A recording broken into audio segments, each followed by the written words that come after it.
Então, agora a gente vai para a terceira mesa, e aí eu gostaria de convidar a Verônica Maia, que vai fazer a mediação. A Verônica é advogada, feminista, e faz parte, integra, né, a equipe da Secretaria de Direitos Humanos aqui do Estado do Ceará.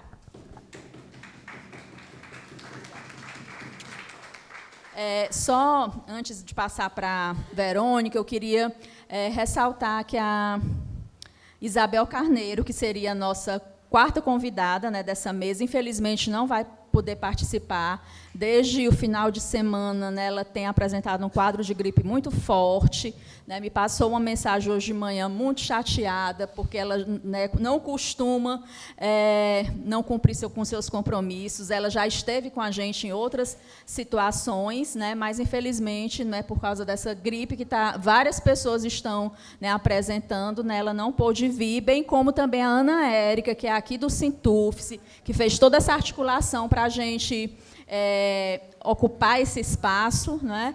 Também, infelizmente, testou, né, para a Covid. Né? Então, essas duas pessoas não poderão estar com a gente à tarde, mas, com certeza, a gente vai, né, da mesma forma que foi pela manhã, né, a gente vai conseguir fazer trazer boas discussões, né, boas reflexões, agora, nesse período da tarde. Pronto, agora eu passo para a Verônica.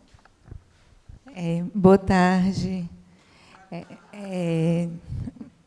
Enfim, agradecer mais uma vez o convite e parabenizar esse evento maravilhoso, tão importante para a gente, nesse momento, né, de sempre trazer esses novos olhares, e essa mesa também com vários representantes da nossa gloriosa Universidade Estadual do Ceará. Fiquei muito feliz de estar aqui mediando. A mesa 3, o tema é a esperança equilibrista, perspectivas antipatriarcais, anticoloniais, antirracista, anticapitalista, contra as violências e violações de direitos. Né? Esse é o tema da nossa mesa, e aí eu quero chamar aqui para compor a mesa a professora Socorro Osterne, que é professora emérita da Universidade Estadual do Ceará, bacharela em Serviço Social pela UES, mestre em Sociologia pela UFC e doutora em Serviço Social pela UFPE.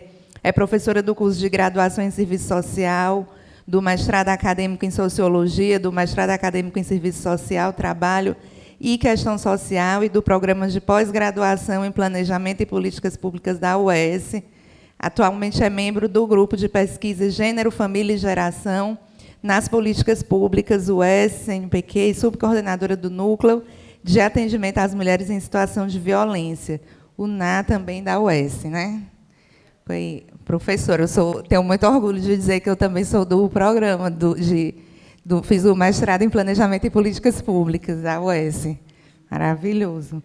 E chamar também a Damiana Bruno, que é feminista negra, mãe solo, agricultora, camponesa, estudante de pedagogia da UES, no campus da Fafidam, militante da coletiva Vozes Feministas. Pessoal de Limoeira é forte no movimento. E também chamar a Marina Lopes, que é estudante do curso de Psicologia da Universidade Federal do Ceará, bolsista do PIBIC, do Vieses, Grupo de Pesquisa e Intervenções sobre Violência, Exclusão Social e Subjetivação, e militante do Afronte Ceará. Faz parte do Centro Acadêmico Fátima Sênia, do Diretório Central dos Estudantes da UFC. Isso, né, gente? Podem sentar. Não sei quem...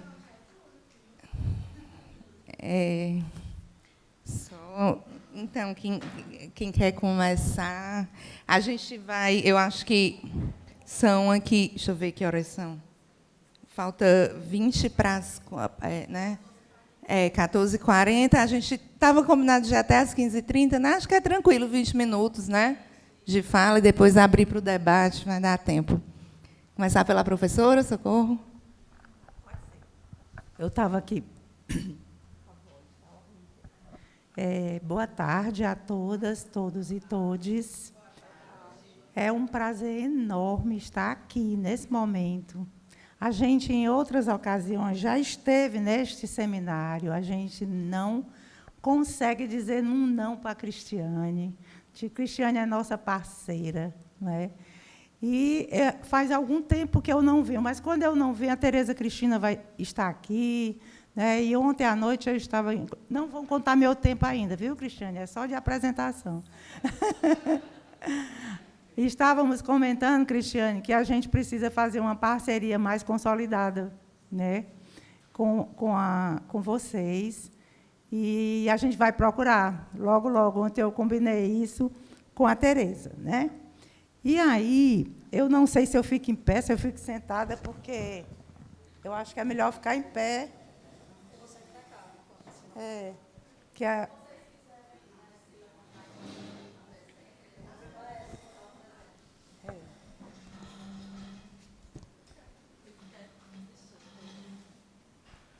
Bom, então, eu quero dizer também que tem 3 orientandas minhas, queridas, maravilhosas, lá do nosso mestrado, né, em serviço social, que estão aqui acompanhando para dar um suporte, né, para mim aqui nesse momento. Apresenta a Julinha, tá ali, a Julinha, a Andressa, cadê a Jéssica? Pronto, está ali, as 3. Bom, gente, então, quando eu vi, né, o seminário, é o seminário Outros Olhares, que vem acontecendo sempre, eu quero agradecer o convite, né, em nome da Cristiane, que nesse momento representa aqui as entidades parceiras. E quando a Tereza passou para mim o tema, eu disse: perspectivas antipatriarcais, anticoloniais, antirracistas, anticapitalistas, contra as violências e violações de direitos. É um tema de um superdoutorado, né? Um tema muito fecundo, é um tema imenso. E eu disse, o que é que eu vou pensar daqui para, em 20 minutos, falar sobre isso? Não é? Porque é um tema muito abrangente. E aí, considerando o nosso lugar de fala, que é a universidade, eu pensei, eu vou fazer uma abordagem mais... não é teórica, mas mais conceitual, não é? Não sobre a temática na sua plenitude, mas, pelo menos, sobre uma categoria que está no título, não é? Que é a questão anticolonial. O que é que a gente entende quando a gente fala em anticolonial? Então, tem uma confusão terminológica, que não é uma questão só... terminológica, porque ela também é uma questão que nos remete a correntes teóricas diversas. Tá? Mas é um termo, né, uma categoria, um conceito, que a gente precisa penetrar, porque a gente sabe que todo conceito ele é a reconstrução em nível do pensamento, do movimento da realidade. Né? E só tem sentido de ser uma teoria se ela voltar para a realidade, para novamente permitir essa reconstrução, para que a gente sempre esteja estabelecendo relação de conhecimento com o objeto da nossa curiosidade, também com os objetos da nossa intervenção. Mas é pouco tempo para muita coisa, e eu disse, vou começar dizendo que focar mais em gênero e colonialidade. Tá? Aí eu coloquei um debate prévio sobre a colonialidade do poder. Um debate prévio por quê? Porque vai ser muito, muito, muito superficial o que a gente vai colocar aqui, né?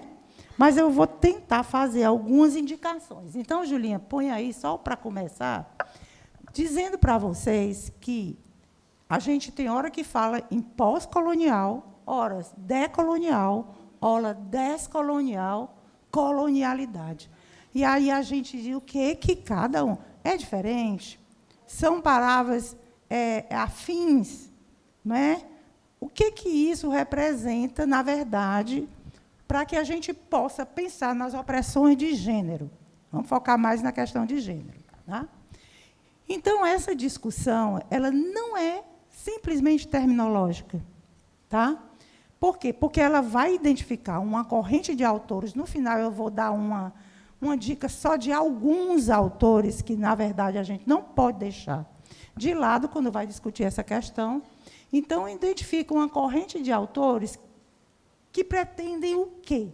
Eles querem denunciar as opressões do sistema colonial, que a gente viveu há muito tempo, mas que ele apenas se renova e ele ainda está extremamente em vigência, e nós sabemos disso. É um ciclo vicioso. Ele se recicla, mas ele não perde a sua essência. Não é?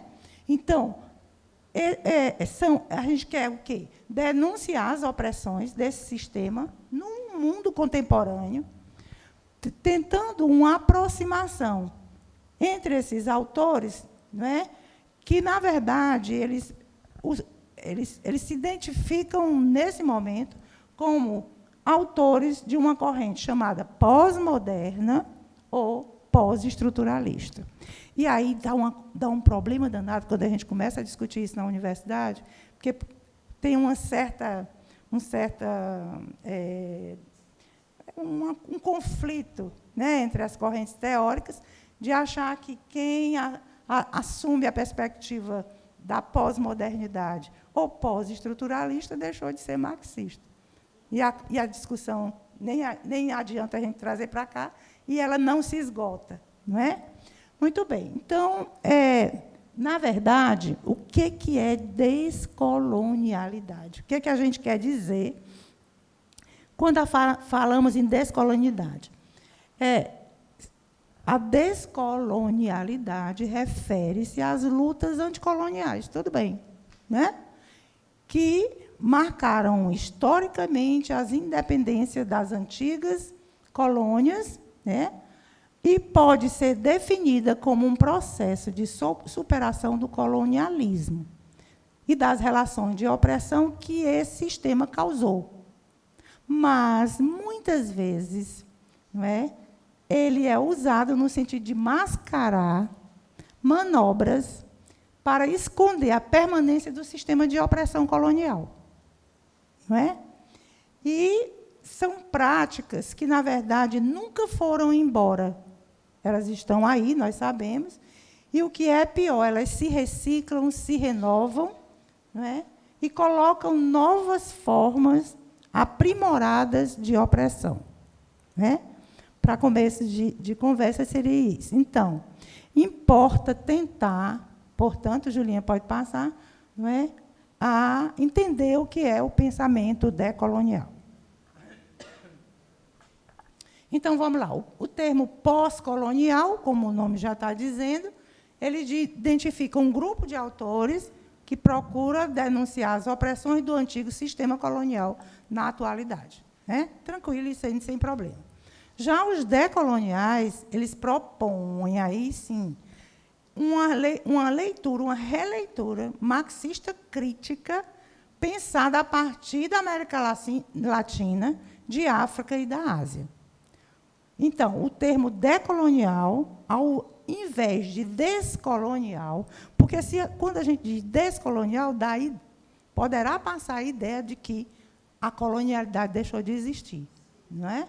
Então, o termo decolonial, ao invés de descolonial, é uma indicação do Walter Mignolo, não é? É o maior teórico de referência dessa teoria, e ele faz isso para diferenciar os propósitos de um grupo chamado Modernidade e Colonialidade, que é o grupo que ele coordena, né? E da luta por descolonizar, né, a partir do período da pós-Guerra Fria, bem como dos estudos pós-coloniais asiáticos. Isso só para pegar a questão da origem. Né? Então, o pensamento decolonial, ele faz uma leitura da relação entre colonizador-colonizado, principalmente no que se refere às questões de gênero, de raça e de sexualidade. Tá?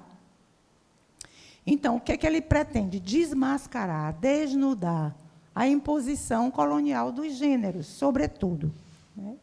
Faz uma crítica à modernidade que tenta organizar um mundo ontologicamente, né, em categorias autônomas, homogêneas e separadas. Como se, na verdade, né, a gente pudesse,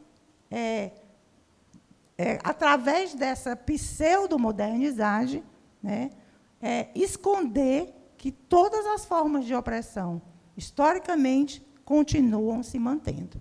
Né?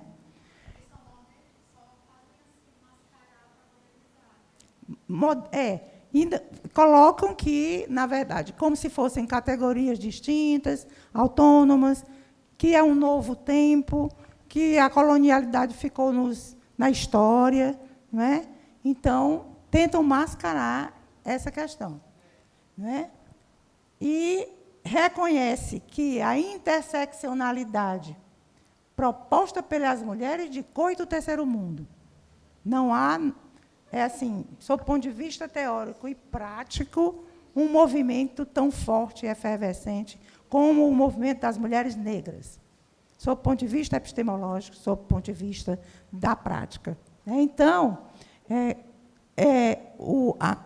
o estudo da colonialidade reconhece que a interseccionalidade proposta pelas mulheres negras do terceiro mundo extrapola as categorias da modernidade. Né? Essa modernidade que o capitalismo contemporâneo puxa, né? A interseccionalidade desmonta, desestrutura. Denuncia a centralidade da lógica de categorias dicotômicas e hierárquicas, tem um errinho aí, embutida no pensamento moderno, né, colonial e capitalista, sobre raça, gênero e sexualidade. Daí a conclusão de que a consequência semântica da colonialidade do gênero é que a categoria mulher colonizada não existe. Certo? É vazia. Nenhuma mulher é colonizada, nenhuma fêmea colonizada é mulher, porque a gente encontra muito nessa literatura esse termo, mulher colonizada. Não existe, é vazio, nenhuma mulher é colonizada, não é inerente à sua condição de ser, não é? É uma leitura imposta a pessoas que passaram por um processo de opressão. Né? Então, essa colonialidade dos gêneros, ela está na interseção gênero, classe e raça, como uma construção central do sistema mundial capitalista de poder. Né? Essa colonialidade dos gêneros, e de raça e de classe, é conveniente à lógica capitalista. Então, é preciso que a gente foque nos seres que resistem a essa colonialidade, né? Que resistem à colonialidade dos gêneros e que expressem as suas subjetividades resistindo politicamente. A resistência é, antes de tudo, um ato político. Não é? Ou seja, numa prática de enfrentamento rumo à libertação, não é? Não se conformando, não é, com essa perspectiva da modernidade que quer dizer que a colonialidade não existe mais. Né? Então, no contexto do feminismo decolonial, é preciso pensar o feminismo a partir da sua origem, da sua diferença colonial. A gente sabe que nós não podemos falar de o feminismo, dos feminismos. Nós teremos tantos feminismos quantas forem, né, as oportunidades que as mulheres tiverem de se reunirem em função da luta pelos seus direitos. Tá? Então, nós não podemos pensar, né, o feminismo decolonial sem pensar na origem. Onde essas mulheres, onde é que elas estão, né? Qual é a sua origem e que diferenças coloniais elas passaram a absorver. Isso com ênfase no solo, no território, qual é o território de cada uma, na intersubjetividade. E a gente não, todos os teóricos decoloniais, eles estão muito preocupados com esse termo cultura, porque a cultura parece que está instrumentalizando essa perspectiva equivocada, moderna, de tudo colocar na cultura, né?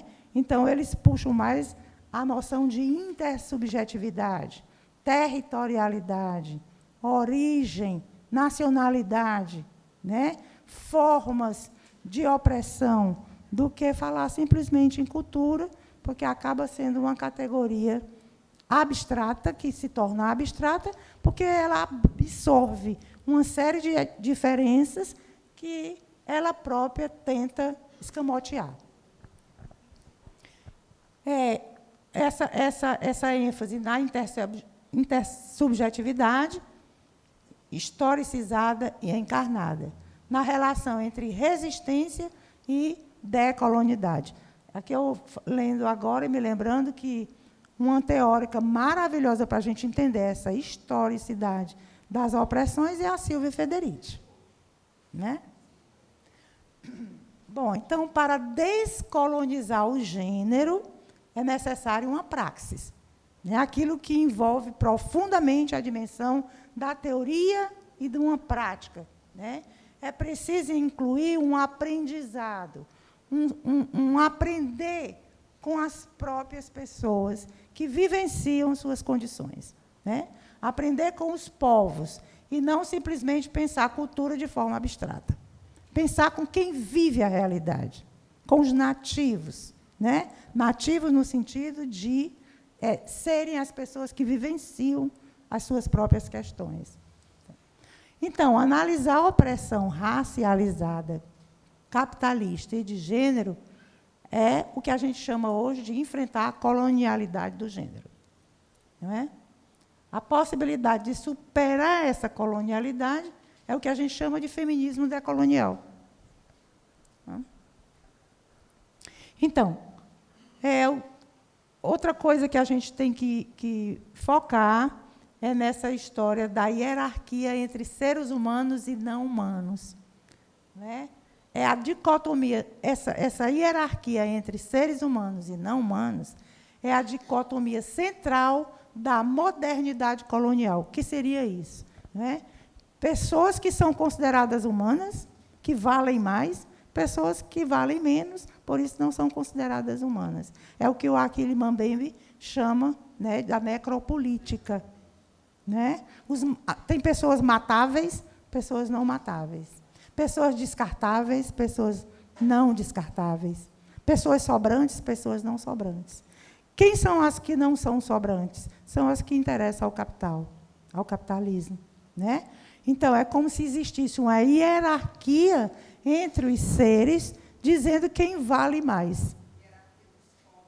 Hierarquia dos corpos, dos saberes, não é? Das práticas culturais, e etc. Então, é fundamental pensar resistências íntimas e diárias para enfrentar a diferença colonial. Então, não é uma coisa que a gente consiga resolver, né, de um só fôlego. Essa resistência ela é cotidiana, ela é diária, né? Ela acontece no dia a dia. Aquilo que se chama missão civilizatória, quando a gente vê qualquer termo nesse sentido, pode crer que não é civilizatório. Civilizatório para quem? Né? Quando a gente vê uma intenção chamada de missão civilizatória colonial, termina sendo um eufemismo. Para quê? Para o acesso brutal aos corpos das pessoas, que nunca foram considerados humanos. E aí eu coloquei alguns exemplos, no caso dos indígenas, os quilombolas, as crianças e adolescentes empobrecidos, as mulheres, as pessoas negras e a população LGBTQIA+, dentre outros. Dentre outros. Né?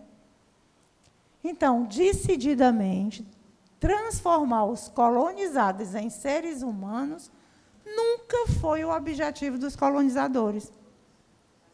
Né? Nossos colonizadores, eles tentavam amenizar as contradições de classe, mas eles não queriam resolver na raiz as contradições. Né? Nunca foi. Eles queriam, no máximo, reformar, mudar, mas não transformar, na essência e na raiz. Então, os colonizadores, eles sempre trabalham, né, inclusive com a colonização da memória, né, e dos entendimentos das pessoas sobre si mesmo. Eles acabam colocando o que é que as pessoas devem pensar, né? Sim, eles tentam cooptar o conhecimento, não é?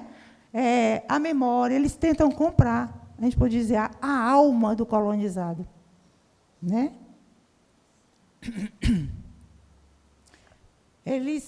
O sistema de gênero ele é hierárquico e racionalmente diferenciado, né?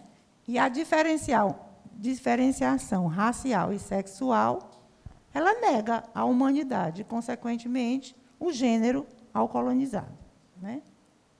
Então, o gênero, portanto, é uma imposição colonial. Que gênero? Não é o gênero no sentido genérico, mas essa diferença entre os gêneros, né? A diferença entre os gêneros, de pensar hierarquicamente homens e mulheres, papéis destinados para homens e mulheres, como alguma coisa natural, na verdade, né, é uma tentativa de colonizar o gênero.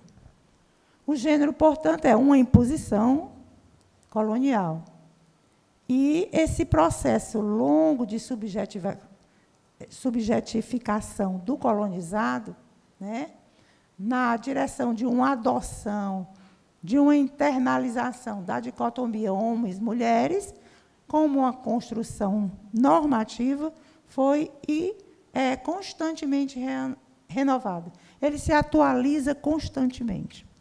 Apesar de todos os avanços, das lutas das mulheres, dos movimentos feministas, né, avanços significativos aconteceram, mas as hierarquias de gênero, né, e as subordinações entre os gêneros, elas continuam ainda bastante marcadas e se renovam a cada momento.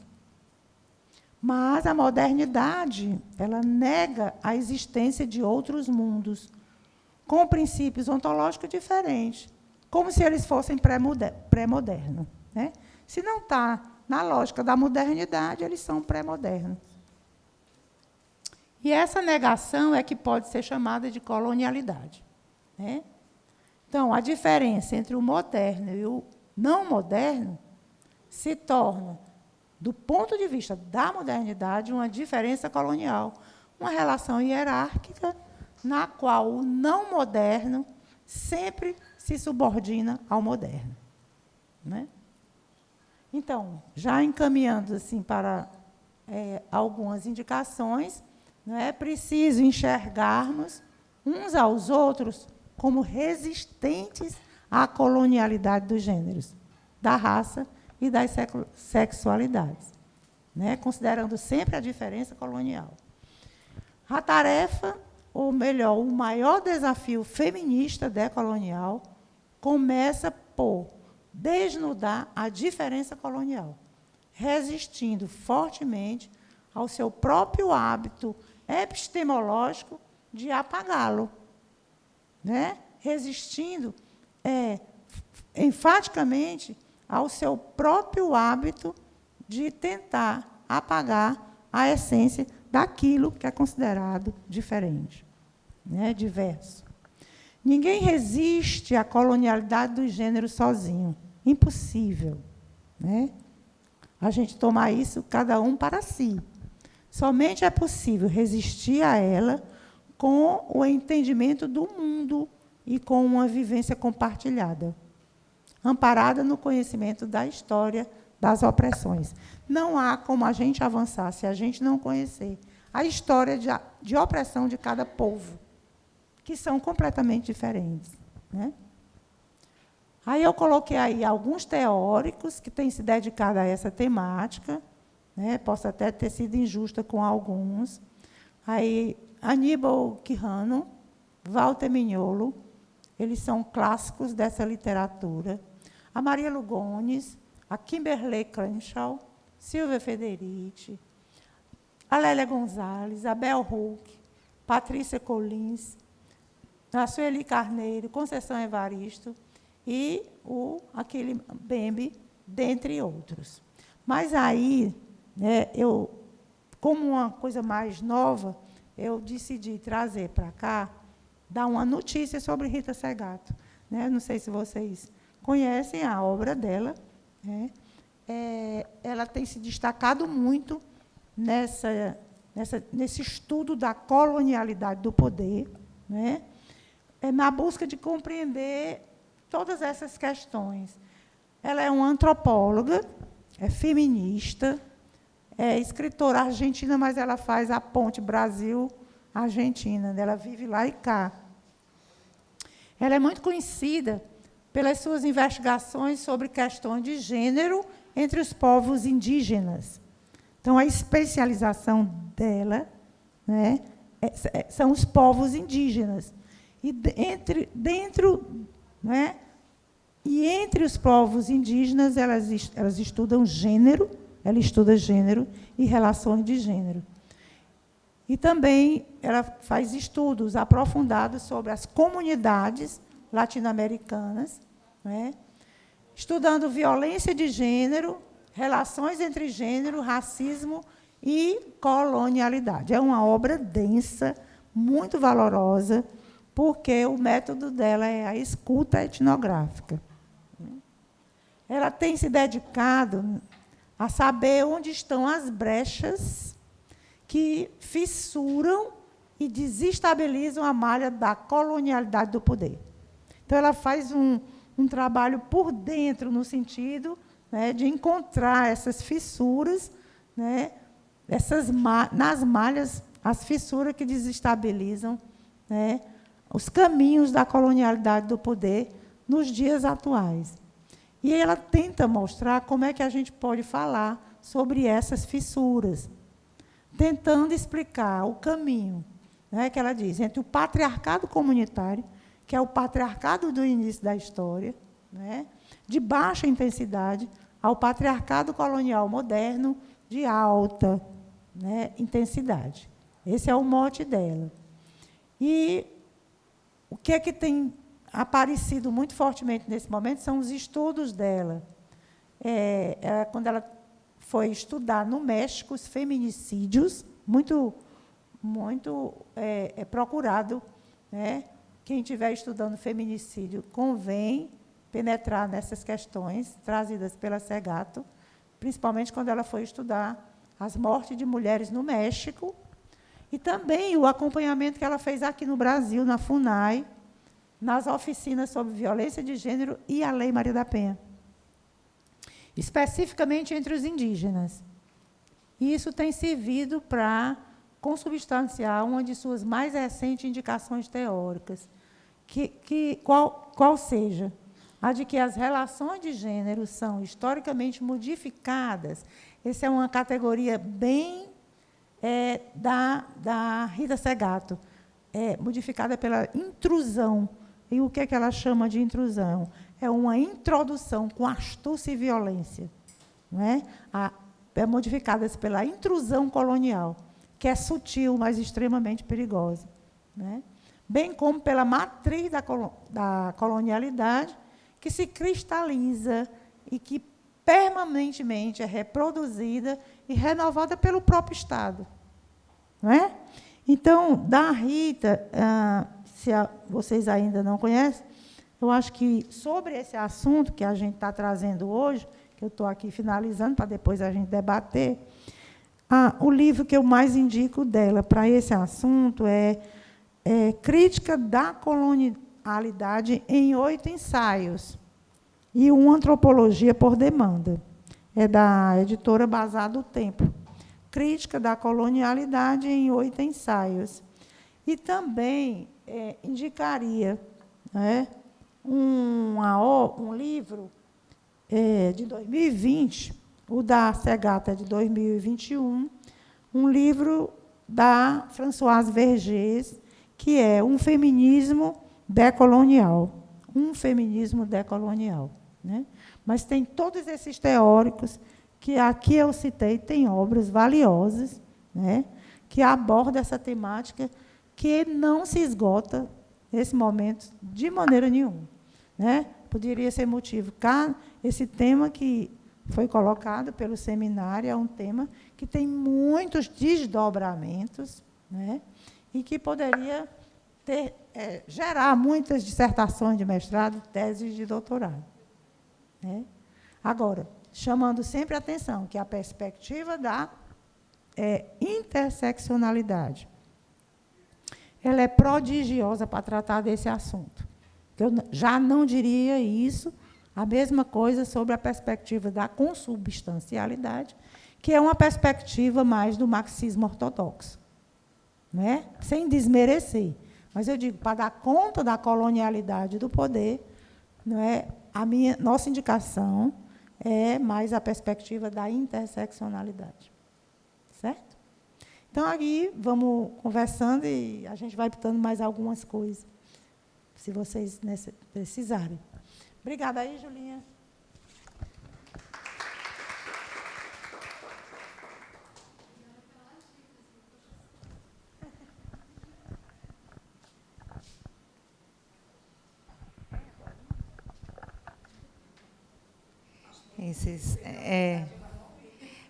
Mas é muito importante essa teoria, né, para a gente entender que a gente escutou tantas falas de tantas mulheres diversas e essa relação entre essa hierarquia entre o não moderno e o moderno tem tudo a ver com o debate que a gente fez de manhã sobre ecossocialismo, sobre essas contradições e as comunidades tradicionais. Foi bem legal. Vamos passar aqui a Damiana, a Marina, quem é que quer ser a próxima?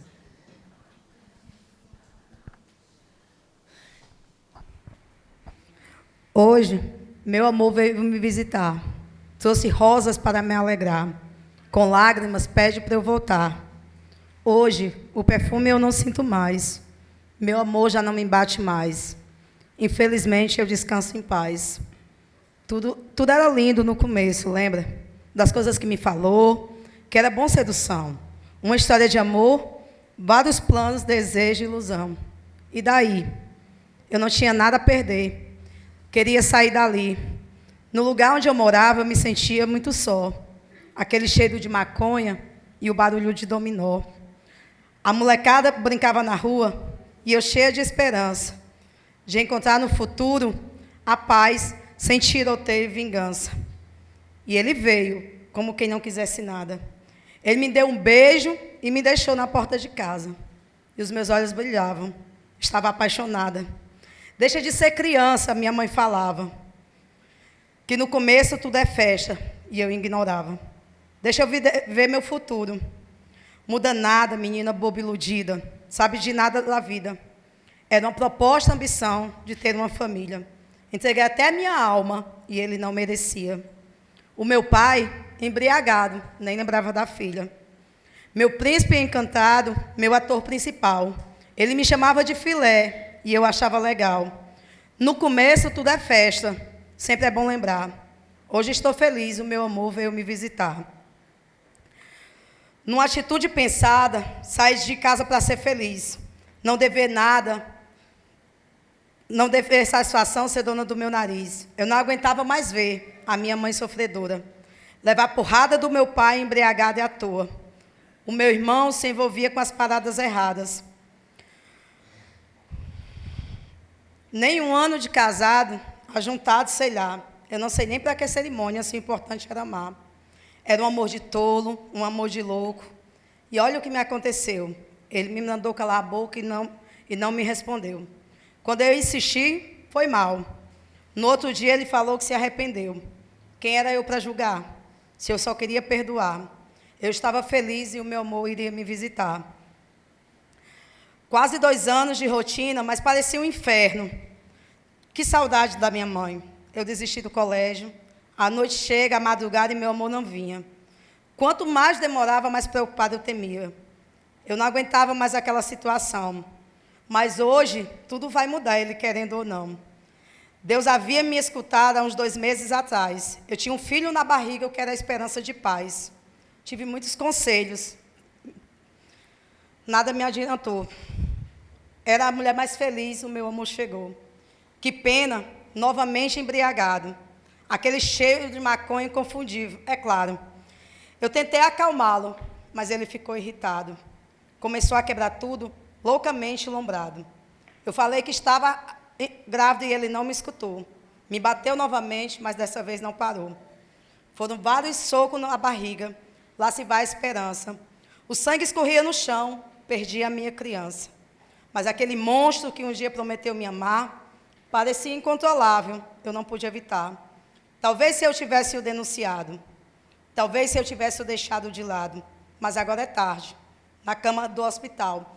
A hemorragia interna, o meu estado era mau. O sonho havia acabado, e os batimentos também.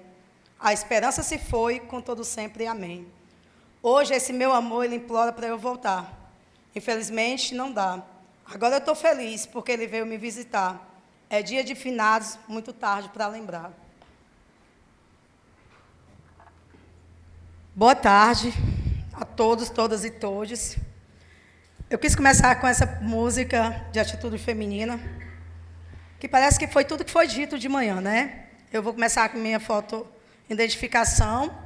Eu sou Damiana Bruno, como já foi apresentada, sou mulher camponesa, sou estudante de pedagogia, estudante de pedagogia e intolerância religiosa. Sou uma mulher negra, de cabelo crespo, estou de blusa preta, de colar vermelho, cabelo solto, lenço vermelho, estou de batom vermelho, né? Que remete ao nome puta. E aí eu lembro da Rita Lee. Não sou freira e nem sou puta, mas sou uma mulher que aprendi a lutar. Então, eu notei muita coisa, Verônica, mas pode ficar tranquila que eu não sigo nunca o que eu escrevo. Eita, eu falo alto demais. Eu acho que o microfone está alto demais. Mas eu queria começar dizendo, né, dessa referência da gente ao 25 de novembro, né? Porque essa referência do 25 de novembro, ele me relembra a referência do 14 de março, quando Marielle foi assassinada. Porque o 25 de novembro, ele nos lembra a data que 3 mulheres foram assassinadas por bater de frente com o seu país, por bater de frente com as regras patriarcais, né?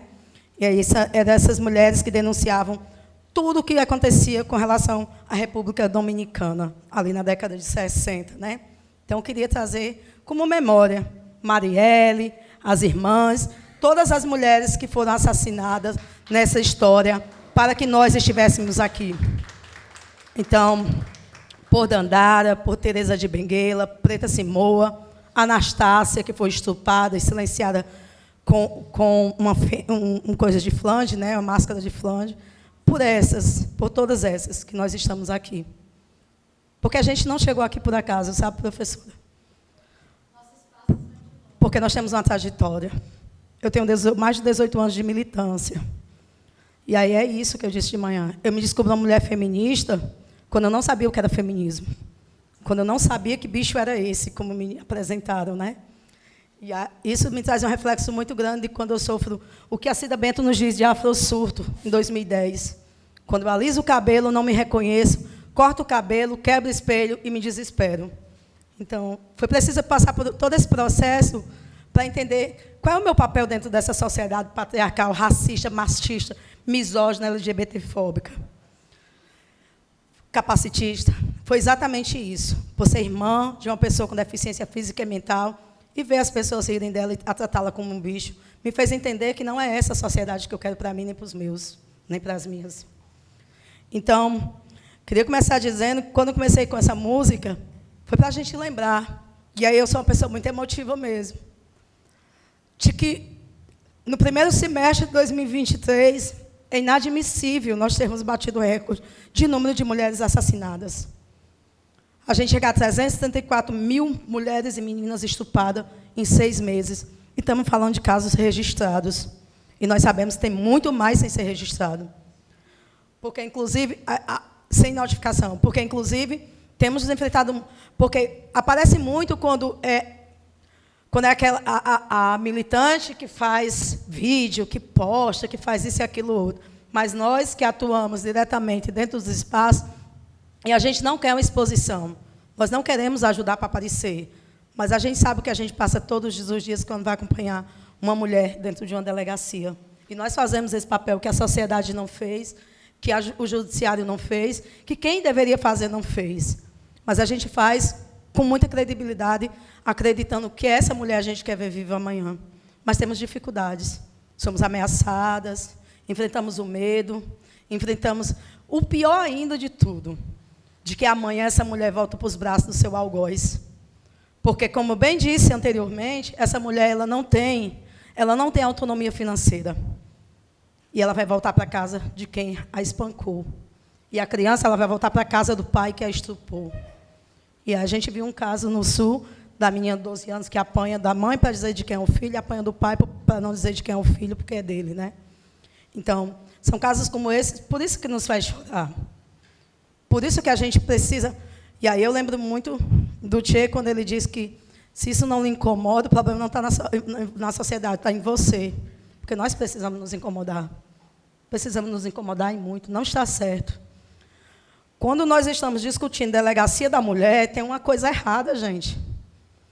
A gente precisa de um aparato para proteger a mulher, está errado. Porque nós não precisaríamos disso se nós fôssemos respeitadas como mulheres, como pessoas com a dignidade humana que deveríamos ser tratadas, né? Então, e aí, é estarrecedor sabermos que 3.661 casos de violência foram registrados só no Ceará e maioria dentro de Fortaleza. Sexta-feira mesmo a gente teve na minha cidade vizinha uma pessoa que eu conhecia que foi vítima de feminicídio. Então, é isso que a gente precisa entender. A sociedade está doente, está errada. E aí, de onde vem tudo isso, né? Acho que um dos motivos dessa expansão, sabe, professora, é exatamente o conservadorismo e o fundamentalismo, que ele se instala. E ele vem se instalando violentamente, sobretudo dentro dos espaços do Estado. Aí eu vou trazer como relato, que bom, que a professora da UES, né, sou estudante da UES, onde eu fui vítima também da própria UES. E aí, inclusive, eu quero deixar, já que essa área é do NAN, né, eu soube que esses dias sentou com a pró-reitoria para discutir sobre as mães da UES, né? Que esse espaço seja discutido com os coletivos de mães da UES. Nós temos o coletivo Mães Fafidã, nós temos o coletivo Mães da UES, onde está todos os campos. Que esses espaços sejam discutidos por nós. Porque, por exemplo, o RU da Fafidã, que é a Faculdade de Filosofia Dom Aureliano Matos, o campus da UES lá em Limoeiro, eu fui submetida à cena de constrangimento dentro do RU. Quando eu estava uma semana de atividade, construindo uma atividade no MAI, e eu entrei com a minha filha, eu não sabia que existia uma regra machista, escrota, porque, para mim, é isso, não existe uma regra no papel. Eu fui o quê? Eu fui vítima de um machismo escroto, patriarcal mesmo. E aí não tenho medo de dizer isso.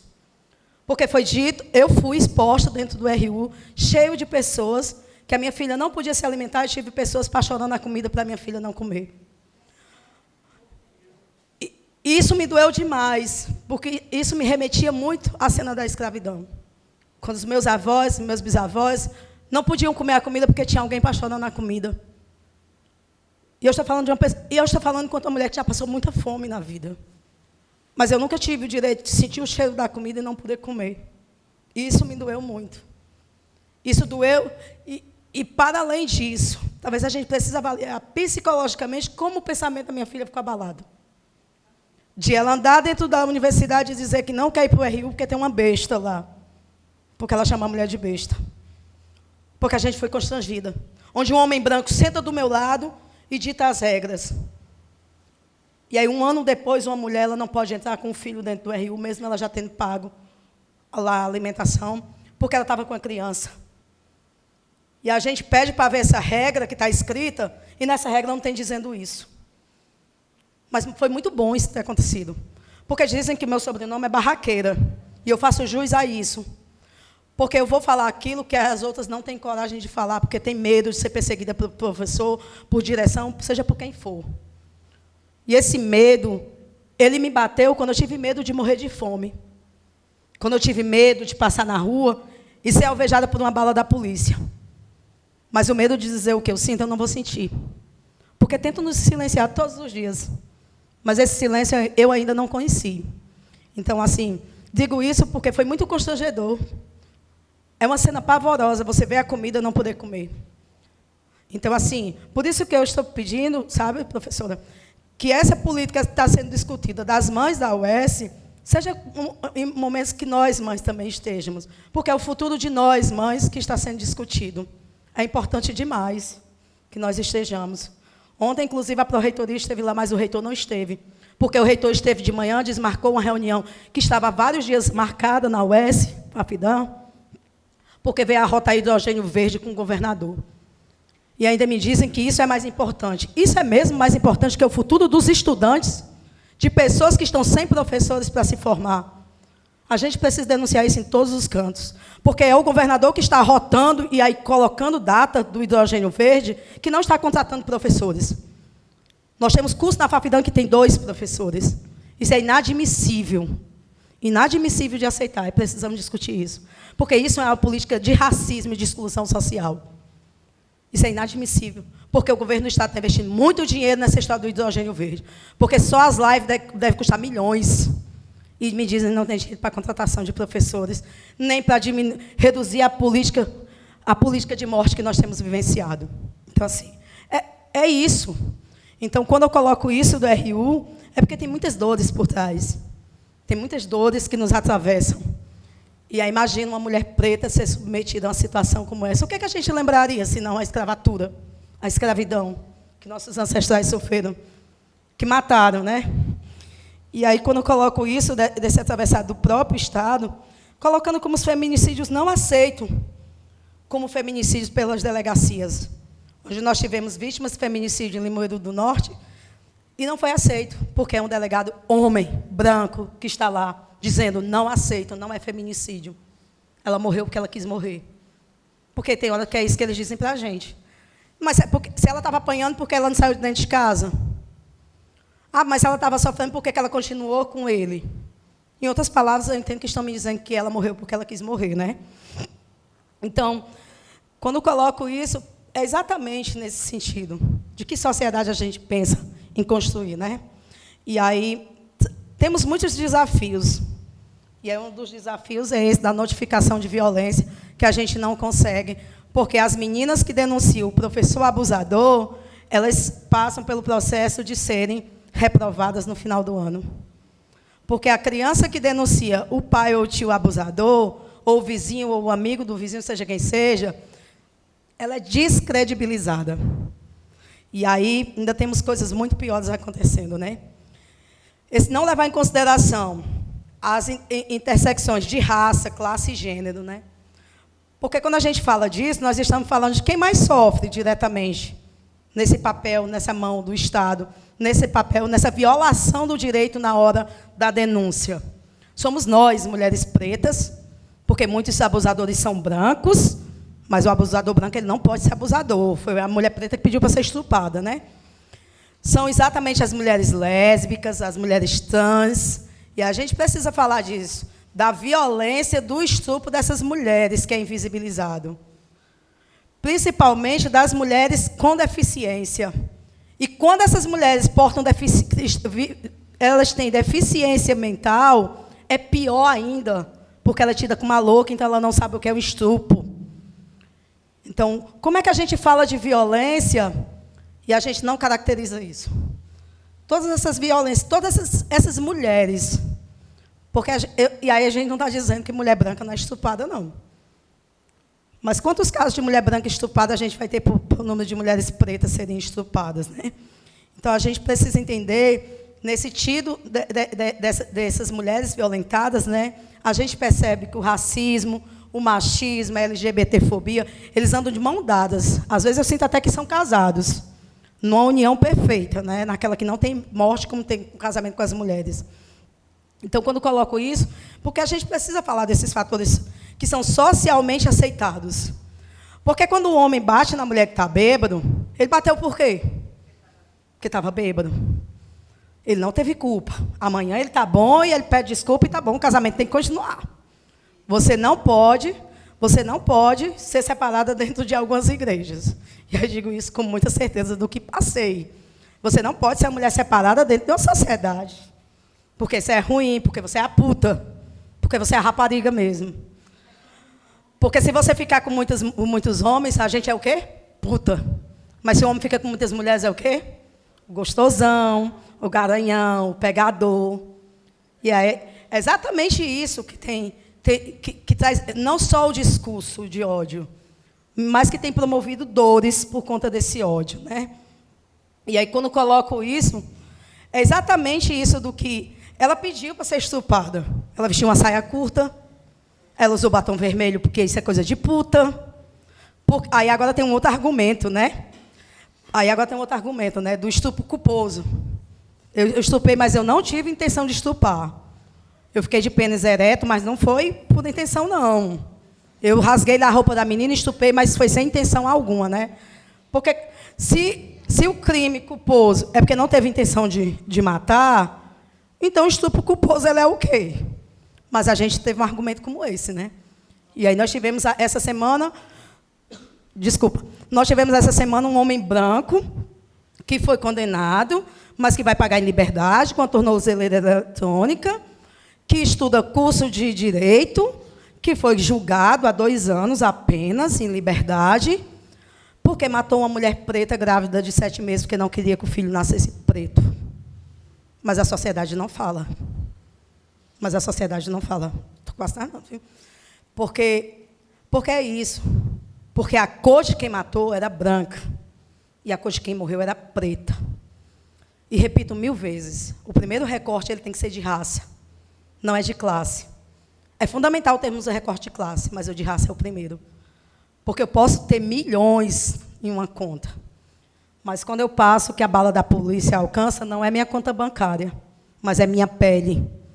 Quando eu passo que eu sou estuprada, que eu sou morta, e que quando alguém vai atrás de justiça, e não existe essa justiça, como no caso dessa moça, não é minha conta que vai contar naquela hora, mas é a minha cor. É minha cor. E essa cor ela é tida como uma suja, né? Então, preto ele é tido como sujo, como algo ruim. Tanto que a gente vê referências no vocabulário português de preto ser algo ruim. E aí, quando vai falar de coisa boa, é claro. Ah, isso é ótimo. Ah, inveja branca. Eu nunca me senti tão violentada, tão desrespeitada como negra, como me senti nesse Novembro Negro. Quando vi uma advogada branca me dizer que a Lei Maria da Penha ela foi criada para favorecer mulheres pretas. E aí nem foi para favorecer mulheres pretas, porque Maria da Penha não era preta, não era pobre. Respeito demais a história, e foi importante toda a luta, toda a trajetória, mas ela não era uma mulher preta nem pobre. E eu pergunto, o que é favorecer? É favorecimento, professora, pedir para não morrer, né? Não, vamos aqui. A lei está dizendo que ela está pedindo para não morrer, para não ser torturada, para não ser ameaçada, que psicologicamente acho que essa é uma das violências piores que existe, né? Que é a ameaça que nos causa muitas dores, que, como bem disse a Ana anteriormente, traz depressão, que é muito violento. Então, esse patriarcado que ele se resume, né, é um sistema de dominação, mas ele também é um sistema de exploração, como bem diz a Safiotti. Ele é um sistema de exploração. E essa exploração também é do capital. Vamos pensar nas mulheres prostitutas. Porque a gente não ouça uma discussão sobre a profissão. A gente ouça a denominação demoníaca da prostituição. E a gente não lê também a trajetória dessas mulheres que estão na prostituição. Por que estão na prostituição? Porque, inclusive, o maior número de prostituição são de mulheres trans. E aí eu pergunto, o Estado, as empresas, seja quem for, dá a mesma oportunidade de trabalho para uma mulher preta, para uma mulher trans? E aí eu ainda me pergunto mais, se é difícil ser mulher nesse Brasil, mulher preta, e se for mulher preta e trans, como deve ser? Porque é uma violação, uma sucessão de violação cada minuto. E aí me solidarizo muito com as mulheres trans. Porque, inclusive, tenho muitas amigas trans que sofrem violência. Porque, para viver, para comer, tem que se prostituir mesmo. Porque não tem outra. E a gente precisa avançar, quando a gente coloca isso, de dizer que as mulheres trans não nasceram para a prostituição. São mulheres capazes, assim como os homens trans, são capazes de assumir um trabalho com qualquer outra pessoa. O que lhes falta é oportunidade. E a gente precisa quebrar esse sistema que proíbe a presença de pessoas da comunidade LGBT. Porque a gente sente rejeição dentro da universidade, porque a gente sente rejeição dentro da sociedade, porque a gente é rejeitado dentro de casa, que nossos pais nos expulsam de casa, porque nem um pai nem uma mãe diz que quer ver uma filha se esfregar numa mulher, não quer ver um filho se esfregar num homem. Porque é esses termos que eu escuto todos os dias. Ainda mais vindo do Vale do Jaguaribe, que é uma região, além de pistolagem, é de muito machismo, né? Porque é conhecido como pistolagem, mas tem muito machismo, né? Então, a gente precisa entender que essa objetivação da mulher, ela traz, além de tudo, o ponto final. E o ponto final dessa violência, ela é o feminicídio.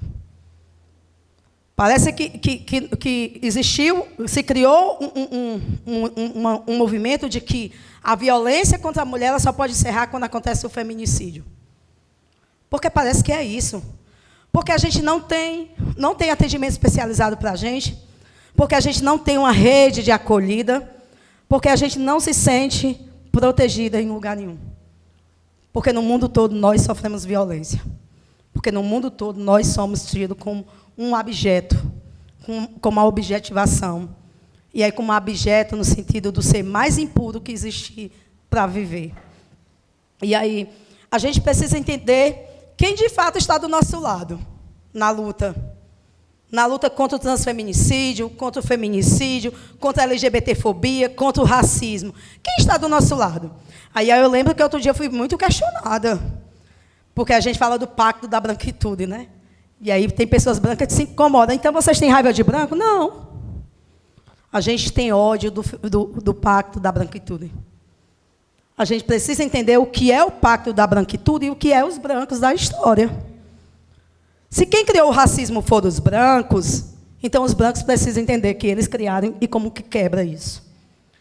Então, a gente, inclusive, eu digo isso porque eu tenho muitas amigas brancas, muito brancas, eu até digo para a Sandra Gadelha, que é muito querida por mim, que ela é quase transparente, mas ela é uma aliada na luta.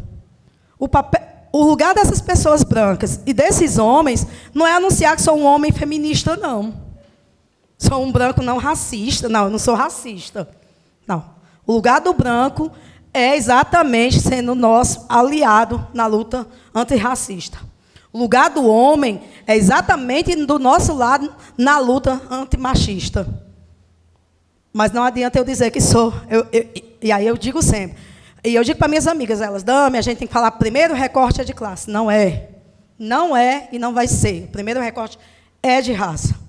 Ah, vocês têm os brancos como inimigos? Não, não temos. Eu tenho muitos amigos e amigas brancas, os quais e as quais tenho muito amor. Mas eles precisam entender qual é o papel deles na luta antirracista. É de aliança mesmo. E aí, quando eu me aproprio do meu privilégio branco, para passar em uma fila de um banco e ser respeitada por um guarda, e esquecer da minha amiga preta que ficou lá atrás, isso, para mim, não é uma luta antirracista, não. Isso, para mim, é prevalecer do seu privilégio branco. E aí, quando a gente fala disso, precisa falar das cotas, que é mínima, que tem que aumentar. A cota racial ela é mínima. E nós, pretos e pretas, ainda temos medo de disputar.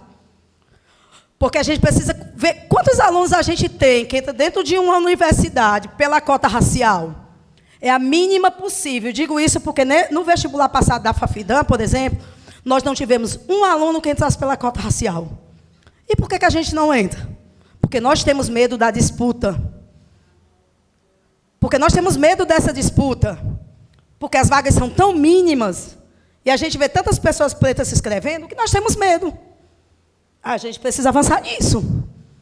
Se as pessoas pretas têm medo de assumir a negritude na hora da matrícula do vestibular, por medo, tem um dado que está errado. E a gente precisa saber por que esse medo. E esse medo é exatamente de não entrar dentro da universidade. Eu juro que eu já estou concluindo. Então, e aí, quando eu coloco dessa luta, né, dessa aliança, de quem está do nosso lado, né, a gente também precisa colocar das próprias empresas privadas e do próprio Estado, que usa propaganda de mulheres pretas contra a violência, chega de violência. Aí a gente vai olhar lá nos dados da empresa ou do próprio Estado, o número de mulheres pretas fazendo papel de subalterna. Porque a gente não tem mulher preta em cargos de chefia. Pode até ter uma ou duas que não é da classe pobre. No mínimo, é classe média alta. Então, é uma preta por conveniência. Me desculpe dizer, mas é isso que eu sinto em muitas pessoas. Então, dessa apropriação de nossas histórias, dessa apropriação da luta antirracista, da luta feminista, de dizer que eu, como empresa, apoio, mas a mulher preta está lá limpando o chão, porque a mulher branca está lá sendo recepcionista, porque tem um cabelo liso e olho claro. E ainda um aparato policial, né, que é exatamente isso que eu já coloquei, da violação, desde a recepção até o exame de corpo de delito, que a maioria das vezes são feitos por homens brancos, que não nos respeitam, muito pelo contrário. É uma sucessão de violência atrás da outra. E aí eu trago como uma expectativa de uma sociedade que a gente possa construir, onde nossos corpos e corpas sejam respeitados. Mas precisamos dessa aliança de preto, branco, de homem, mas numa perspectiva diferente da que foi construída para a gente. De entendermos a luta, porque, primeiro, para discutir feminismo, precisamos estudar o que é o feminismo. Precisamos estudar o que foi o machismo e quais foram as consequências. Os brancos, nós, enquanto pessoas, desde brancas e pretas, porque aí me dizem assim, mas tem preto racista. Não, preto reproduz o racismo. E aí a gente precisa exatamente estudar nossas histórias para poder termos a defesa. E se eu vejo você sofrer racismo e eu não me comovo, me desculpe, então a minha luta ela não é antirracista. Ela é de silenciamento e de aliança ao pacto da branquitude, né? Que aí a gente precisa entender que os brancos têm, quando falo de cotas, sempre tiveram cotas, né, como diz a Cida Bento, mas foi 100% de cotas, porque para nós negros sempre foi negado. E aí encerro agora nesse momento com uma frase que eu acho muito bonita, que a gente... Não é bonita no sentido do reflexo, mas uma frase que foi muito importante para a gente se tocar mesmo, né? Que a violência ela deixa marcas, não vê-las, ela deixa feminicídio.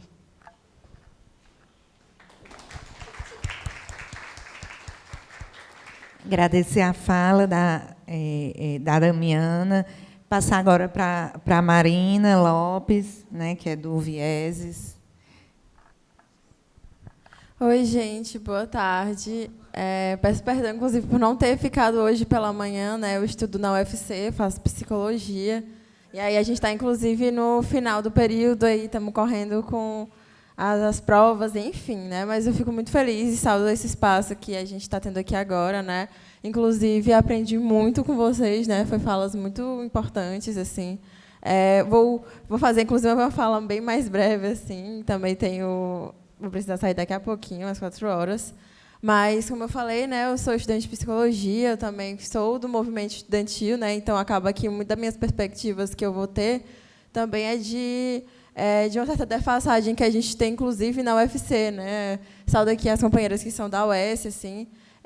E também um núcleo super importante que também está aqui presente, né, que é o NA, que é, inclusive, uma falta que a gente tem extrema na nossa universidade, né? Estava vendo também sobre a temática da mesa, que fala sobre as diversas formas de opressão, né, que a gente tem e como elas ferem os direitos humanos e as violências que nos demais de nós vivemos, né? Consigo perceber muito o patriarcado, né, como esse guarda-chuva das demais formas de opressões que a gente tem vivenciado, né? Que é justamente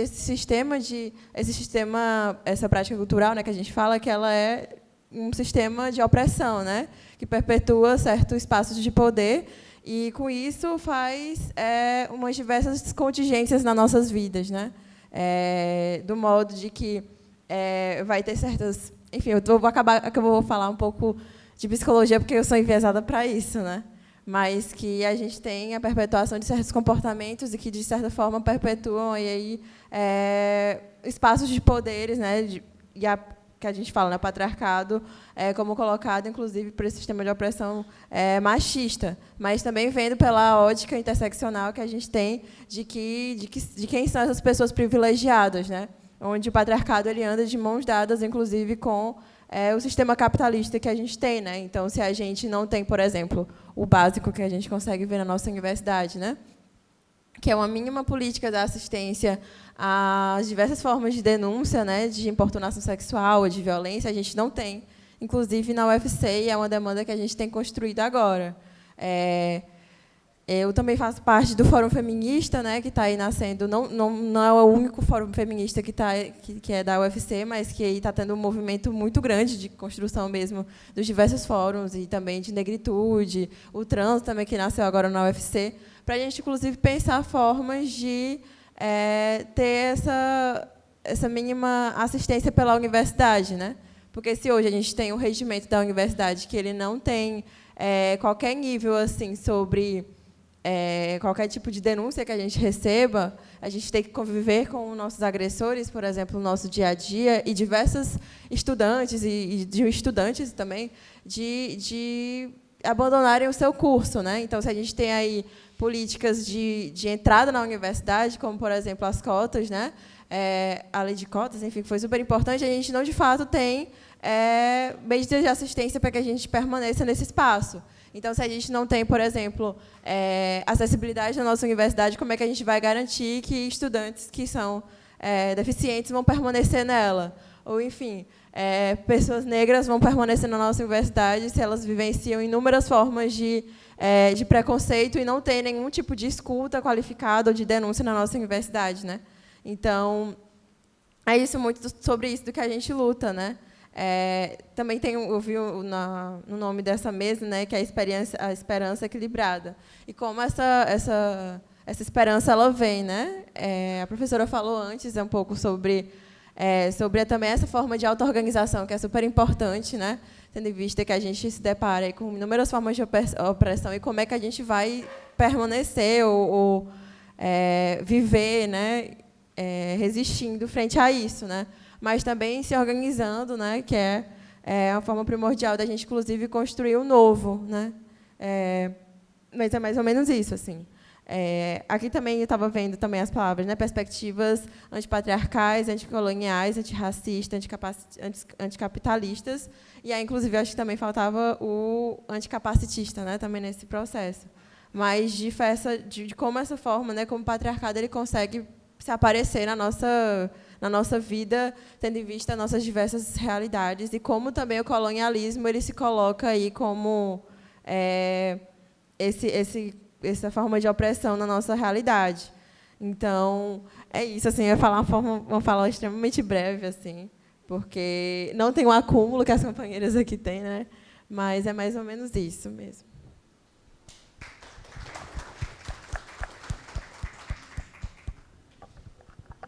Aí agora acho que a gente pode abrir, continuar como foi de manhã, né? 3 falas, e aí quem quiser se inscrever, 3 minutinhos, eu vou marcar e vou ficar perturbando vocês, viu? Porque eu deixei no começo, eu deixei correr, a gente passou um pouquinho do tempo, mas acho que está tranquilo ainda para a gente ouvir umas 3 pessoas. Aí, esqueci, como é teu nome? Joelma. É o momento, né, gente? Porque depois daqui é só o próximo ano mesmo. Professora Socorro, é um prazer lhe conhecer, certo? Já fiz algumas extensões no departamento da UES, assim, dentro da UES. Aquele campus maravilhoso, sucateado pelo Estado. Eu vou usar assim do Teatro da Dani. Eu nunca fiz aula de teatro, mas dá vontade, sabe? Só para poder ser falsa dentro dessa conjuntura e dizer que eu estou feliz. É um imenso prazer estar aqui hoje conhecendo outras pessoas, assim, vendo outras mulheres de luta. E é bom também que vocês me conheçam, porque futuramente eu vou dar uma de doida. Eu vou dizer que eu quero ser a nova presidenta do Brasil, sabe? Independente de qualquer coisa. Ontem, eu estava analisando algumas falas de mulheres da CUT e, assim, de extrema importância afirmar que, hoje em dia, a CUT está sendo muito solidária às mulheres negras, coisas que eu não percebia antes das eleições de 2018, porque quem estava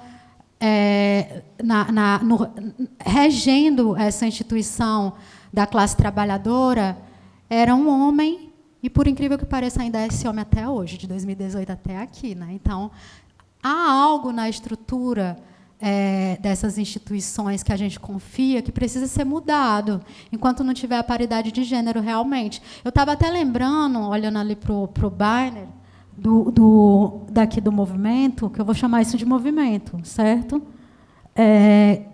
Que foi até uma evolução a gente hoje ter a Declaração Universal dos Direitos Humanos privilegiando o humano, porque antigamente tendo uma regressão era o direito dos homens, direito internacional dos homens.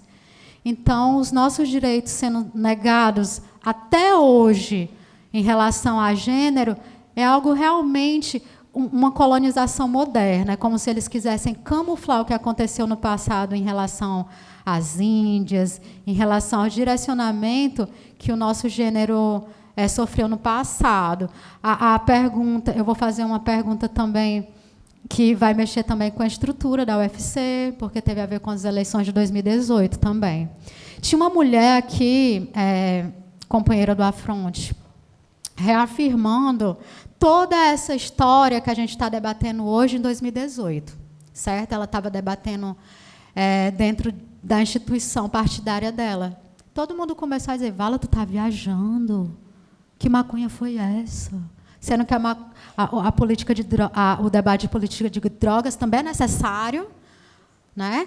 E também é importante, mas é só para lembrar que, hoje em dia, quando a gente vai colocar a mulher como marco dessa revolução para poder abolir o patriarcado, meio que terminou o momento, todo mundo vai para a sua instituição de mulheres, e o que foi debatido naquela roda de conversa, naquele debate, meio que ou só foi daquilografado ou registrado, e, de repente, as outras companheiras não vão saber da história daquela mulher, porque, enfim, a gente tem aquela menção de o que está sendo escrito na nossa história tem que ser dirigida pelo que a gente aceitou. Certo? Assim, não sei se ficou claro. Pelo roteiro político que a gente tem que seguir, se a gente desviar do caminho, a gente não vai conseguir nada, soltam a nossa mão de verdade. A pergunta é, quando que aqui no Brasil a gente vai normalizar esse tipo de debate dentro das universidades, professora Socorro?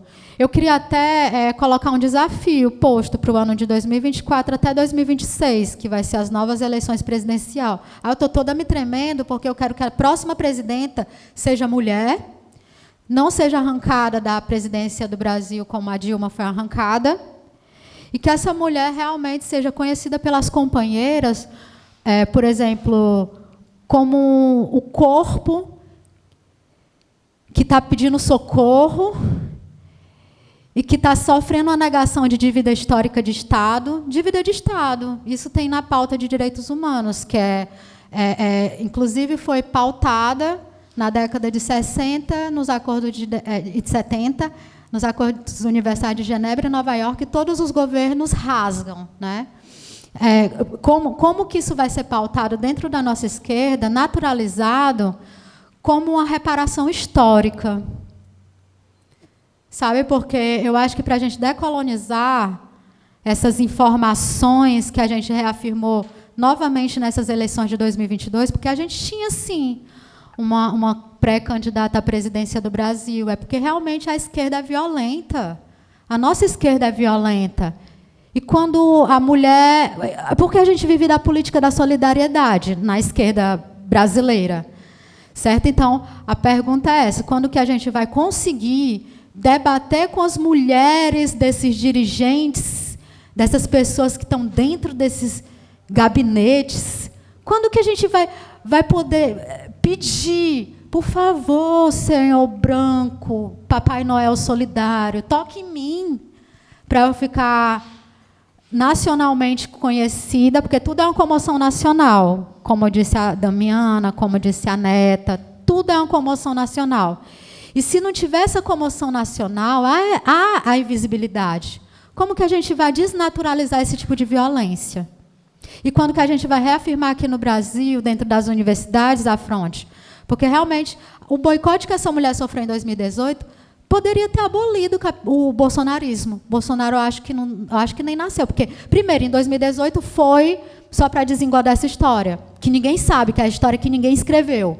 Porque tem que passar por universidades, por técnicos, para dizer se aquilo é verdade, mesmo que tenha acontecido.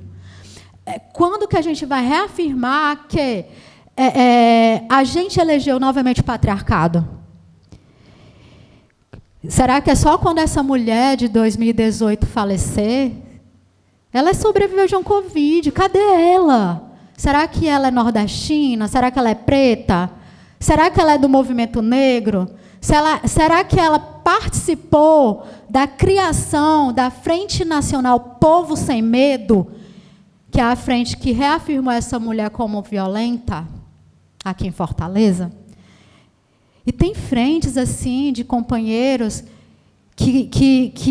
poxa, que parece que eles companheira, me ajuda, que eu não posso ficar só, eu sozinha ando bem, mas com você ando melhor. Mas depois daquela emoção, parece que ninguém mais conhece ninguém. Tem companheiro. Quando eu afirmo, sabe? Gente, é loucura dizer isso, sabe? Só para concluir, professora. Porque tem uma professora da UES e uma menina da UFC, eu quero que elas me olhem agora como a pessoa que sofreu inúmeras violências e que, depois de denunciar, não conseguiu um programa de proteção, não conheceu uma psicóloga que dissesse assim, companheira, vem cá, ó, vai nesse lugar aqui. Não, essas violências continuaram sendo reproduzidas nesses espaços.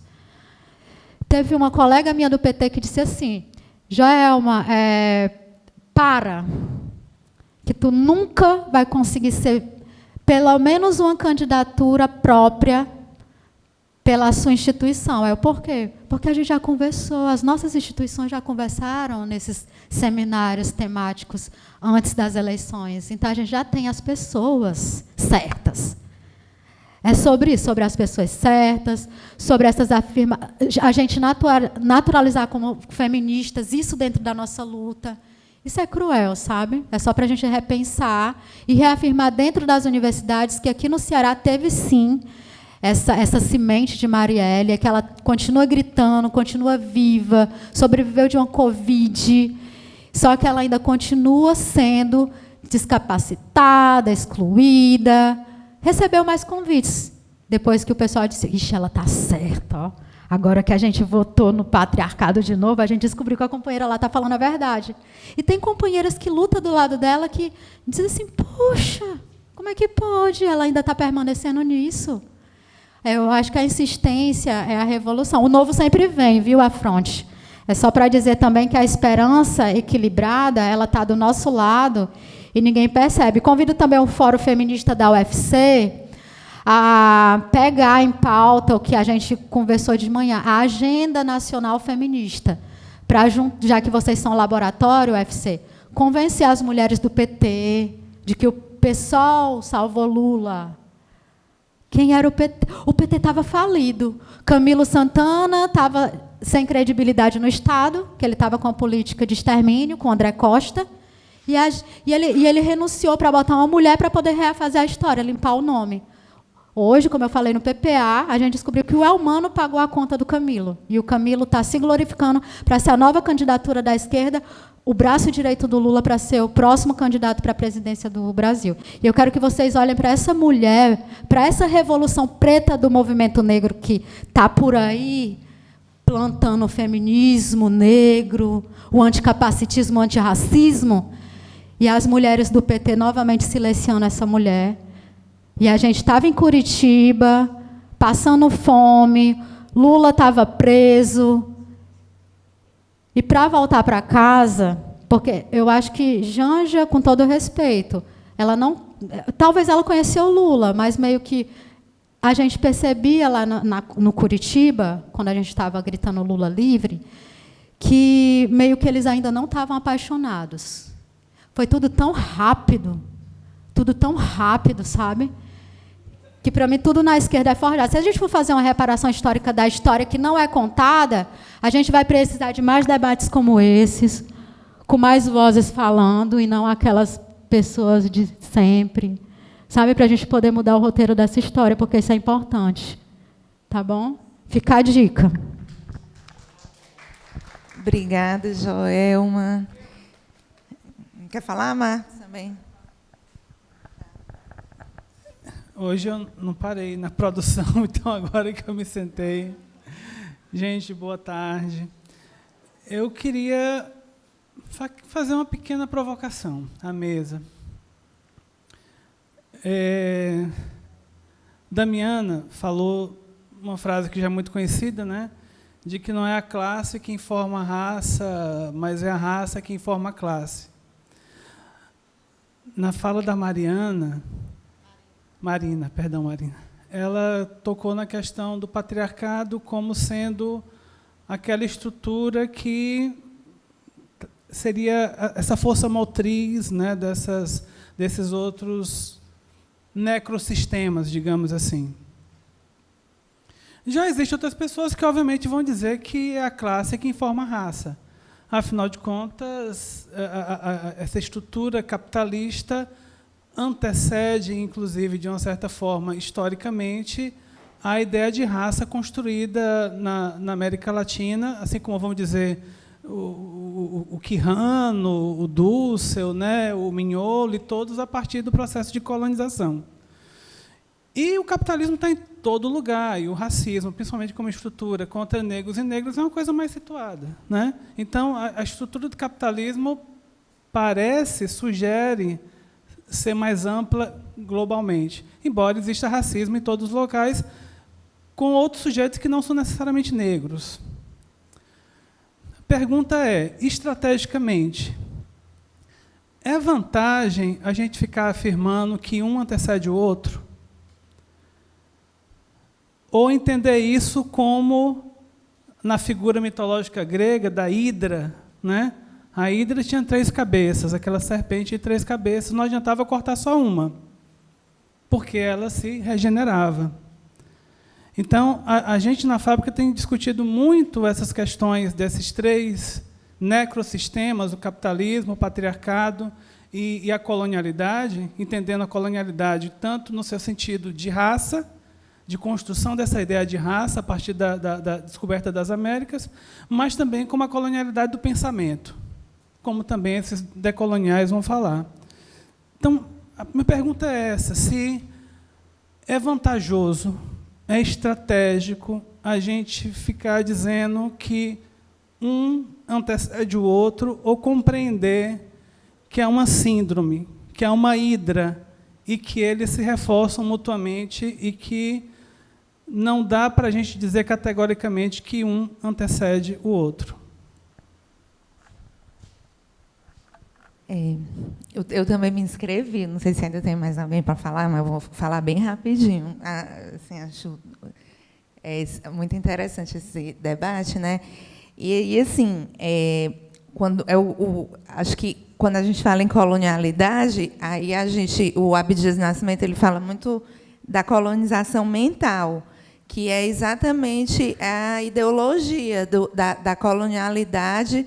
E aí eu entendo muito o movimento negro quando ele traz esse debate da supremacia branca, já que essa colonialidade que perpassa necessariamente essa ideia de uma supremacia branca, de uma classe hierarquicamente superior à outra, não existe o capitalismo da forma que ele está colocado, sem subalternizar o sul global, sem subalternizar também a questão das raças e o nosso papel aqui no Ceará, a gente que é branco aqui, né? A gente entender, acho que o que é ser antirracista, né? Acho que primeiro de tudo é a gente entender que existe um racismo estrutural, que não é só eu dizer, não sou racista, então eu estou livre. Não, eu tenho que entender que existe um racismo estrutural que perpassa todas as relações de poder e que faz com que uma maioria branca ocupe os espaços de poder. E aí é por isso que quando a gente fala... Pois é, e claro, é isso. Então, acho que o ser antirracista e entender esse papel de toda a sociedade, né? E eu acho, assim, na minha visão, essa decolonialidade ela só é possível quando existe o reconhecimento de uma supremacia branca, para daí a gente tentar encontrar formas de superar essa desigualdade, né? E é por isso que a gente fala de cotas, é por isso que a gente fala de descentralizar os recursos do orçamento para as políticas. E aí, esse debate que foi feito de manhã, que é fundamental a gente pensar, no segundo tempo das religiões, né, tinha uma mulher muçulmana, uma católica, uma de terreiro. Também a gente pensar que o Estado Democrático de Direito, no contexto do Sul Global, o que se fala hoje é a gente entender o Estado pluricultural democrático de direito para reconhecer essas múltiplas culturalidades e modos de vida do Sul Global, todo esse acúmulo, o reconhecimento dos saberes das comunidades tradicionais, né, porque tem a hierarquização dos saberes também, do ponto de vista da colonialidade. Né? Tudo que é europeu parece que é ciência, o que é das comunidades tradicionais vai ser selvagem, não tem valor científico. Então, a gente tem que desconstruir isso, mas também como o debate religioso ele é utilizado para fazer a nossa colonização mental. Porque eu tive depressão ultimamente, né? E aí todo mundo que chegava para mim para conversar dizia assim, isso é falta de Deus. Você está precisando rezar. Não, eu preciso de saúde mental, eu preciso de psicólogo, eu preciso de psiquiatra. Mas, assim, porque quando a gente está numa situação que tem meninas, como teve na semana passada, que suicidou-se depois de se submeter à cura gay, a gente ainda repete o discurso de que é falta de Deus, uma depressão. Talvez seja excesso de colonialidade na mente das pessoas, o que ainda faz, até hoje, as pessoas se suicidarem e se submeterem à cura gay. Acho que a gente precisa passar pela cura hétero. Isso sim. Sabe? Para a gente sair dessa ideia dessa colonização mental heterocêntrica, cis e branca, da supremacia branca. Acho que é isso. Mais alguém? Eu nem contei meu próprio tempo, né?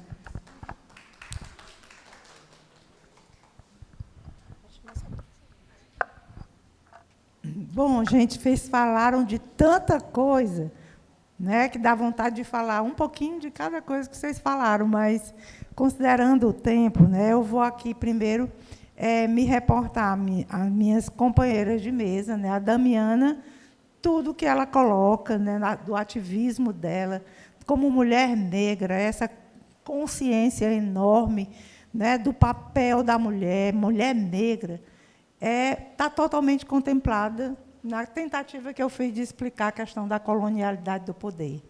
Né? Então, assim, nós não podemos pensar a universidade como uma instância separada do ativismo, do movimento social. Por quê? Porque o conhecimento não existe se a gente não reconstruir o movimento da realidade. Né? O tempo todo, é essa coisa do ir e do vir. Né? Então, a fala da Damiana me contempla totalmente. Ainda é de Limoeiro. Você é de Limoeiro? Eu sou de Iracema. eu tenho assim, o maior afeto por Limoeiro. Meu sobrenome tem origem em Limoeiro. Né? E assim, gosto muito do grupo da Fafidã. Mas, enfim, é assim, dizer que... eu até disse que ia passar meu livro, que está circulando em segunda edição, para ela. Né? A Mariana, ia dizer para a Mariana que... Mariana, vai lá para a UESP para a gente dizer como é que implantam lá na Federal. Pode, tranquilo. Olha, o que eu queria dizer para vocês, olha, é que o NA, né, ele é uma experiência quase inédita no Brasil, certo? Núcleo de acolhimento humanizado, as mulheres em situação de violência. E alguém pergunta, e tem violência nas universidades? Gente, só tem. Vocês nem imaginam, a gente não para de trabalhar. Tá? E a gente conseguiu montar um regimento interno. A coisa teve tanta visibilidade que a reitoria levou o NAPA como um braço da própria reitoria, um órgão de assessoria, tem sede própria, uma equipe. Né? A gente agora vai tentar estender para a estrutura multicamp, e a gente tem essa experiência e a gente quer reproduzir. Federal, está bem pertinho da gente. A gente diz como é que monta o NAV. Vamos lá que a gente faz parceria, né?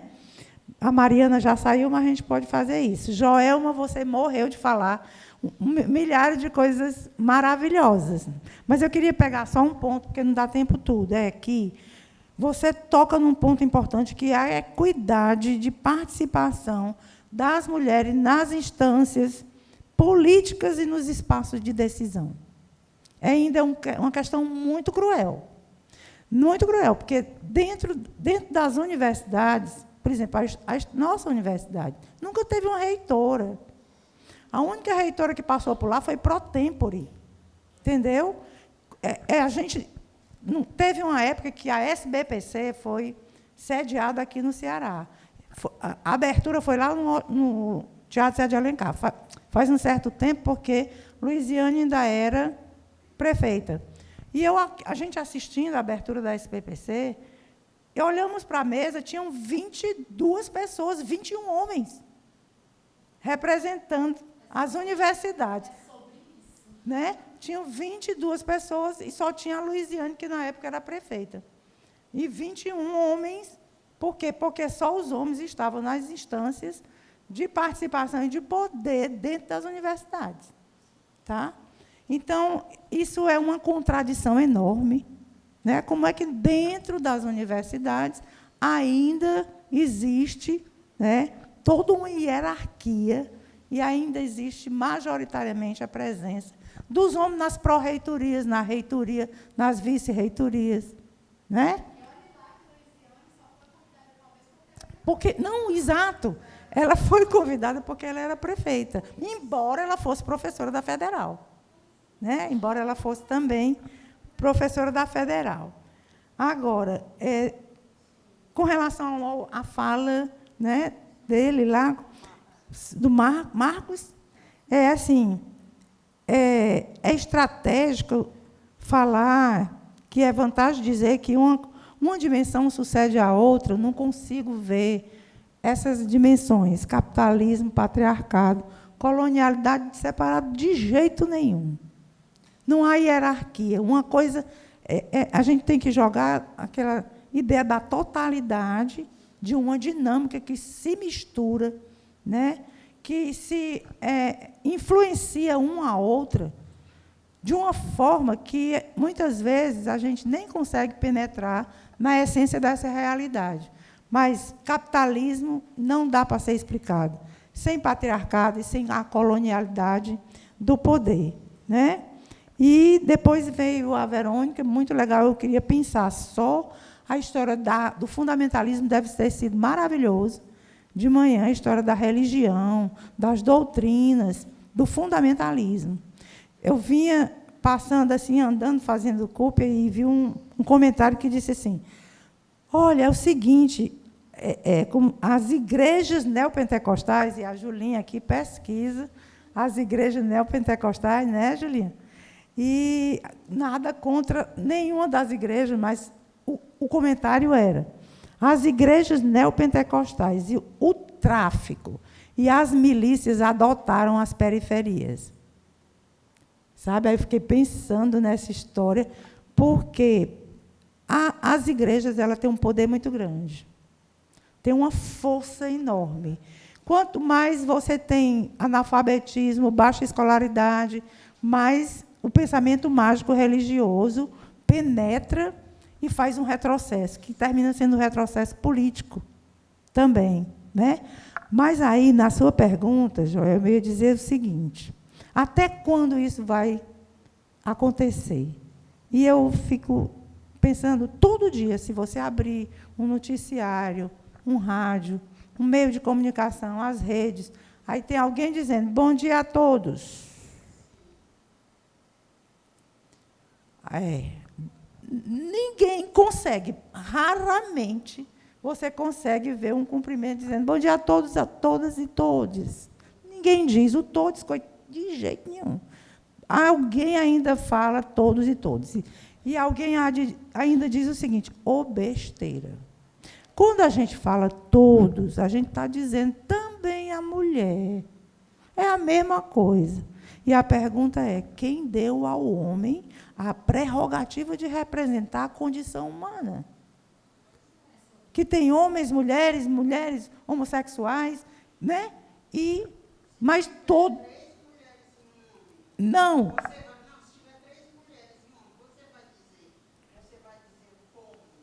Como? Exatamente. Um dia desse, na Unifor, eu fui para um evento. Não.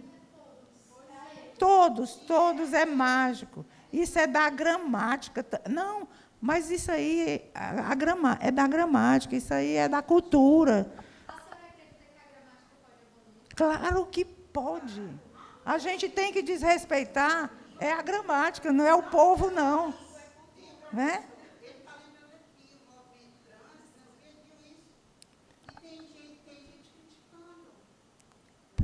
Pois é, alguém diz assim, vamos respeitar a gramática. A gramática está respeitando a gente, o povo? Aí eu ia contar que na Unifor fui para um evento sobre gênero, um auditório repleto de mulheres, porque é só mulher que vai discutir gênero, parece que só mulher que quer discutir gênero. Aí uma colega, socióloga, entra e cumprimenta. Bom dia a todos. Não é nem porque assim, mas não tinha quase nenhum homem. Mas a gente admite, aceita, reproduz, cimenta. O cimento da hierarquia de gênero está nessa questão da própria gramática, dos cumprimentos. Né? É uma coisa que a gente não consegue. Bom, é todos. Os homens agradecem e as mulheres não estão nem aí. Né? Então, é muito, muito sério, muito complicado, mas o fundamentalismo religioso também é um negócio que precisa a gente mergulhar a fundo. Né? Tem cada... Claro. A meninazinha que estava fazendo minha unha disse assim, professora, né, ela sabia que eu era professora, olha, deixa eu lhe dizer uma coisa, eu casei, descasei, casei de novo, mas eu estou sofrendo tanto, estou com um sentimento de culpa enorme, porque lá na minha igreja dizem que a pessoa só pode casar uma vez, que a mulher não pode casar outra vez. E eu não estou feliz porque eu vivo com esse sentimento de culpa na minha cabeça. Quem botou esse sentimento de culpa na tua cabeça? Foi a igreja. Foi a igreja da minha mãe, foi a igreja do meu pai. Aí eu fico pensando, como a igreja faz mal, né? A gente, as igrejas. As igrejas fazem muito mal a gente. Não é? Então, é isso.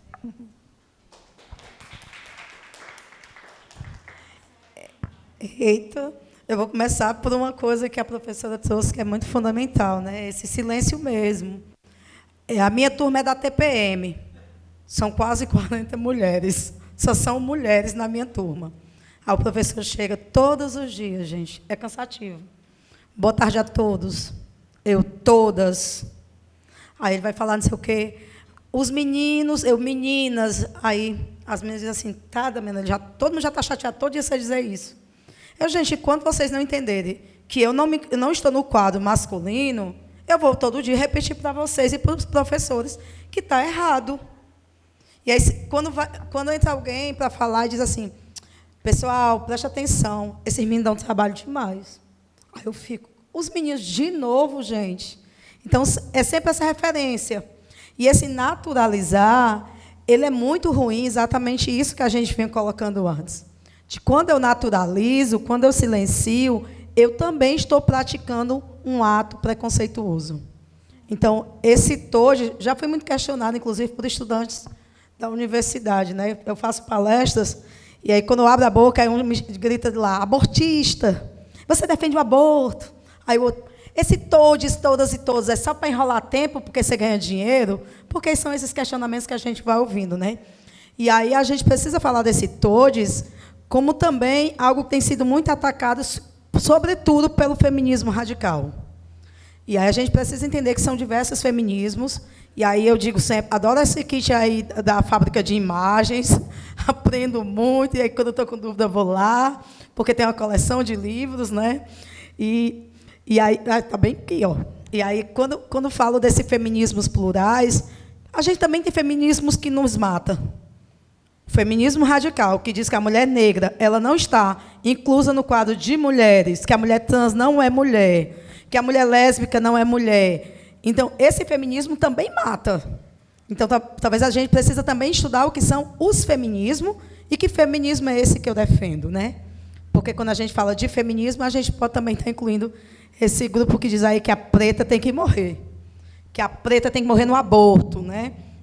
Que é uma outra pauta que a gente não consegue avançar ainda, a gente não conseguiu ainda avançar, e tem muitas preocupações como que a gente avança no direito reprodutivo, porque no nosso imaginário social, dentro de nossas comunidades, nossas famílias, nossas senhoras de idade, o aborto é algo demoníaco, abominável. Eu não posso falar de aborto onde tem senhoras, porque, gente, eu saio apedrejada. E assim, eu tenho que ouvir terrores mesmo nesse sentido de que o que é o aborto? Porque quando você fala de aborto, parece que você está defendendo vamos abortar, né? Inclusive, eu quase fui expulsa da sala de aula porque fomos discutir aborto, e a menina disse que se liberar o aborto, todos os meses as mulheres vão engravidar para abortar. Eu, eita, mas tem a coisa, o útero vai ficar só o resto, né? Como diz o povo no interior, só o fole de tentar abortar, né? Porque parece assim que a gente está tentando construir a fábrica do aborto. E não é isso. Matar criança, né? Chama a gente de assassinas, né?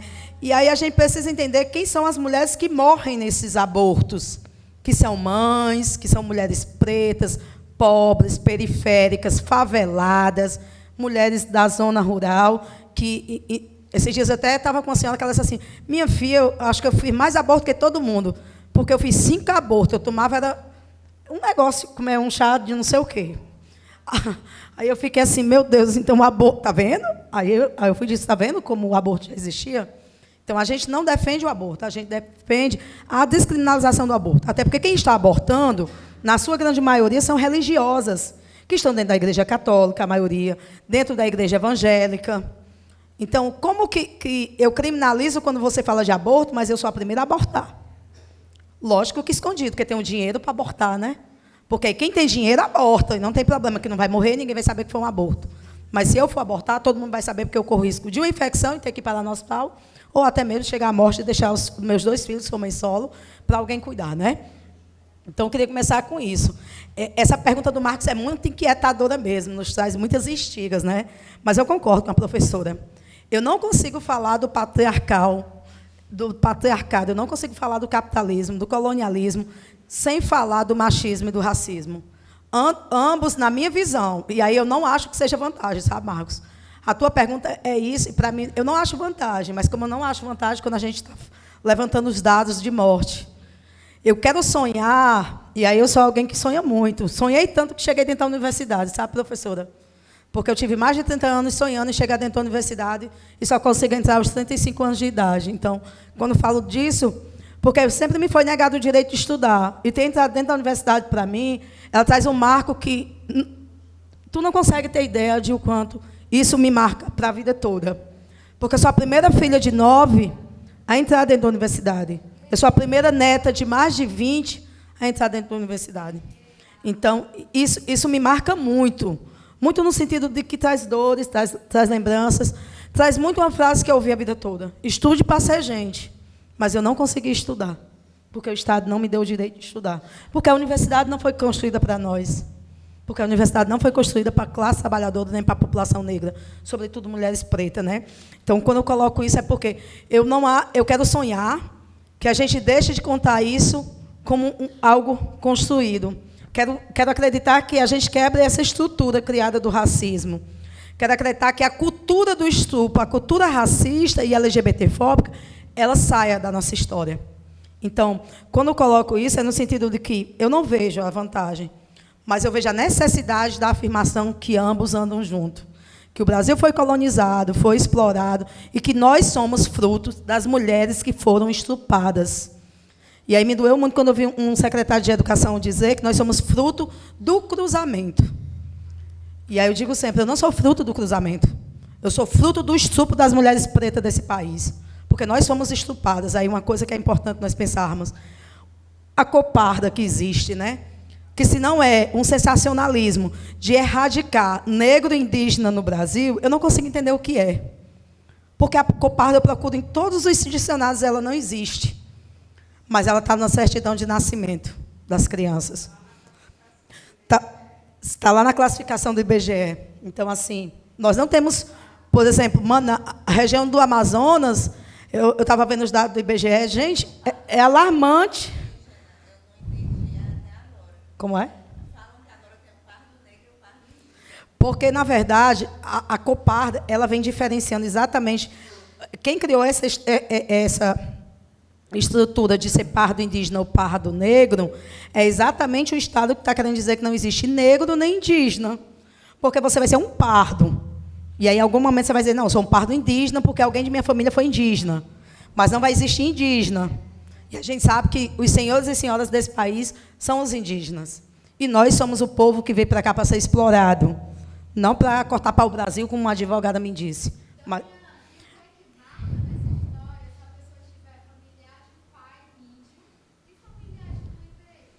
Você vai ser uma afrodescendente com traços indígenas. Então, o que a gente chama de mulher latino-americana e caribenha.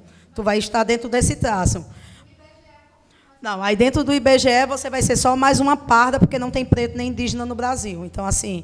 Eu tenho muita dificuldade quando vou afirmar isso, dentro, inclusive do posto de saúde, que tem um problema de saúde. Cada consulta é um constrangimento, porque a mulher coloca lá coparda. E eu faço ela pagar e colocar negra. Ela olha, não, mas tu é branca. Eu não sou branca. Aí ela diz assim, não, mulher, porque sendo por isso, a minha mãe também era negra. Então eu vou dizer que eu sou negra? Não, você não vai dizer que você é negra, porque você tem a pele branca. Agora, eu sou negra, eu tenho cabelo negro, eu tenho a pele negra, eu tenho o nariz negro. Eu tive os dentes negros, né, porque ainda tem a divisão do dente, que nos convencem a tirar, dizendo que é feio, que traz problema na mastigação, e não é, ela é uma característica do povo negro. E aí nos colocam para usar um aparelho, ganhar dinheiro das nossas custas e negar a nossa história, né, que a gente não percebe isso. Então, quando falamos disso, sabe, Marcos, é nesse sentido. Eu não vejo vantagem, mas eu vejo a necessidade de dizer para essa sociedade que traz todo esse sistema de discriminação contra o povo, que eles são tudo isso. Mas eu quero dizer também, reafirmo isso mesmo, eu quero sonhar. Eu sou uma mulher que sonha muito, que eu quero pensar uma sociedade para os meus e para as minhas, futuramente, que nos caiba, que tenha um espaço que o meu útero, ele não seja um motivo de eu não poder entrar. Que a minha pele ela não seja um motivo do meu caixão. Eu quero sonhar com um lugar onde essas pessoas possam viver. E sonhar com isso é dizer que nossas lutas, elas estão cruzadas também. Elas andam de mão dada. Se a gente não conseguir enxergar a comunidade LGBT como alguém que precisa desconstruir o preconceito que está ali, e não silenciar quando vejo um menino passar e dizer que é um viadinho ou um macho vestido de roupa feminina, porque eu tenho visto isso quando vejo minhas amigas trans entrarem comigo no banheiro.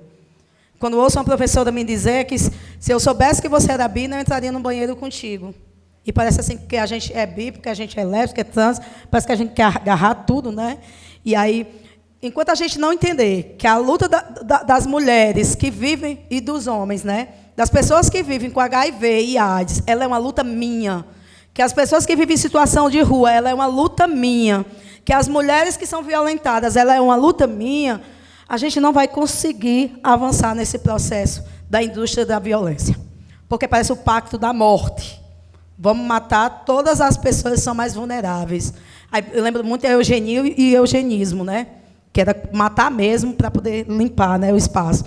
Mas eu penso nisso, mas quero trazer essa perspectiva de uma mulher sonhadora, de que ainda é possível termos espaços que nos caibam, mas precisamos unificar nossas lutas e acreditar nessa construção. Essa construção ela é coletiva, ela é urgente, ela é imediata, mas ela é nossa.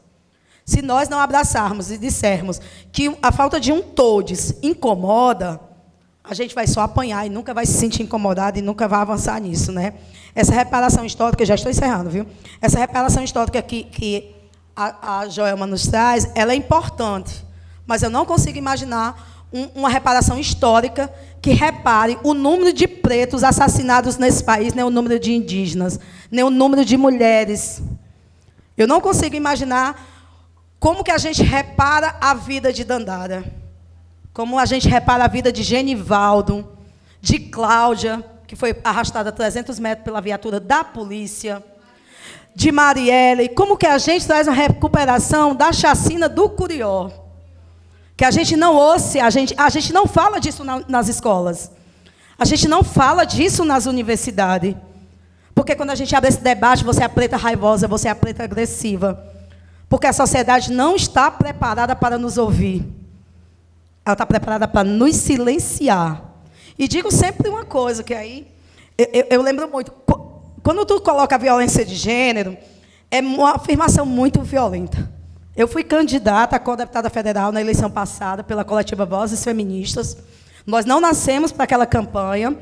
Nós já existimos com décadas de militância, unimos numa candidatura. A coletiva ela insiste e resiste, né, Cris? Cris também faz parte da coletiva, porque somos pessoas que acreditamos numa construção social diferente. E a gente sofreu violência de gênero. Eu nunca tinha sofrido tanto racismo na minha vida quanto sofri no período da campanha. Porque as pessoas não recebiam o panfleto de mim, e a gente tinha uma menina trans, mas era branca. Não recebia de mim, mas recebia da Ana Vitória, que era uma mulher trans, mas era branca.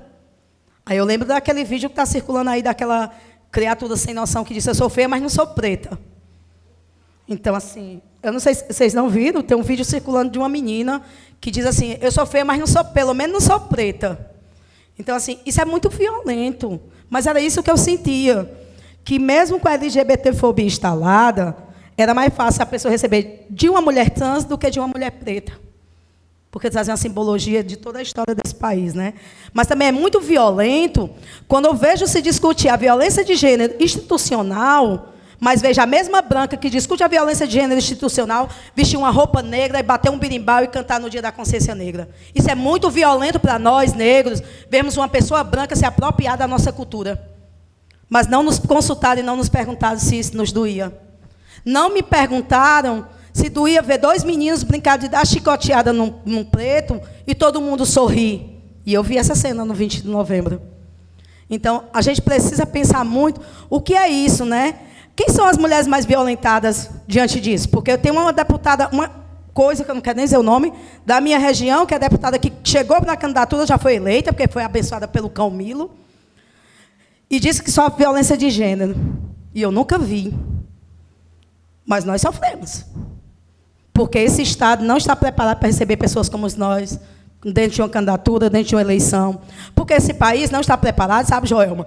Fico feliz quando tu coloca a tua campanha presidenta, mas eu faço uma campanha para outra presidenta, porque meu voto vai ser em Érica Hilton para presidenta desse país. Porque nós precisamos ter mulher preta, trans, dentro do palácio, como presidenta mesmo. Porque nós precisamos reafirmar a política de negação do direito das nossas vidas e violação. Nós precisamos, sim. E vamos lutar. E aí eu digo sempre, as portas não se abrem para a gente, mas nós vamos abrir tudo de voadora. Porque a universidade também foi construída para mim e eu entrei. Porque nenhum espaço foi construído para mim e eu estou chegando. Sabe por que eu estou chegando? Porque é isso, porque essa luta ela é coletiva e ela é nossa, ela não pode morrer. Porque quando eu silenciar, porque a Verônica tentou entrar e não conseguiu, eu estou sendo tão racista quanto os demais racistas. Então, a gente precisa mesmo quebrar essa estrutura que está construída. A estrutura ela existe, a cultura se instalou. Mas vai ser nós a quebrar tudo isso. Porque as portas elas vão ter que se abrir. Vai ser de voadora, vai ser de chute, vai ser de qualquer forma. Mas essas portas elas precisam ser abertas para nós. Então, quero encerrar com isso, de dizer que nenhuma reparação ela vai trazer as vidas que foram ceifadas de volta. Nós precisamos, ao invés de pedir... Não, a gente precisa cobrar essa reparação. Mas, ao invés só disso, a gente precisa levantar, arregaçar as mangas mesmo e lutar. Porque nós somos, sim, o futuro desse país. Que queiram ou não nos ouvir. Mas dói muito, viu, professora? E vejo a insatisfação de muita gente quando estou num palco fazendo palestra, porque questiono mesmo, quando o branco ganhou, no mês de novembro, dinheiro para falar de minha dor, sem que ele saiba o que é minha dor. E tem muita gente branca se apropriando disso. Tem muita gente branca fazendo lá palestra sobre o racismo no mês de novembro, porque eu pesquisei. Ótimo, tu pesquisou e precisa trazer sua pesquisa para o laboratório que foi pesquisado. Mas tu não pode usar dessa história, dessas dores, para ganhar dinheiro. Se alguém precisa ter voz, não só no novembro, mas todo momento, somos nós, porque somos violentados o ano todo. Mas era isso, quero agradecer carinhosamente, Cris, pelo convite, agradecer a vocês pela resistência, pelos ouvidos, que acredito que deve estar doendo, porque falou de alto demais, mas é isso, o carinho é muito grande, Agradeço carinhosamente. O Marcos foi me buscar. Cheguei um pouco atrasada, que eu vim do interior. Mas estou muito feliz de estar aqui, partilhar momentos com vocês. E conhecer a professora Socorro, viu, que já tinha ouvido falar. Muito feliz. Obrigada, gente.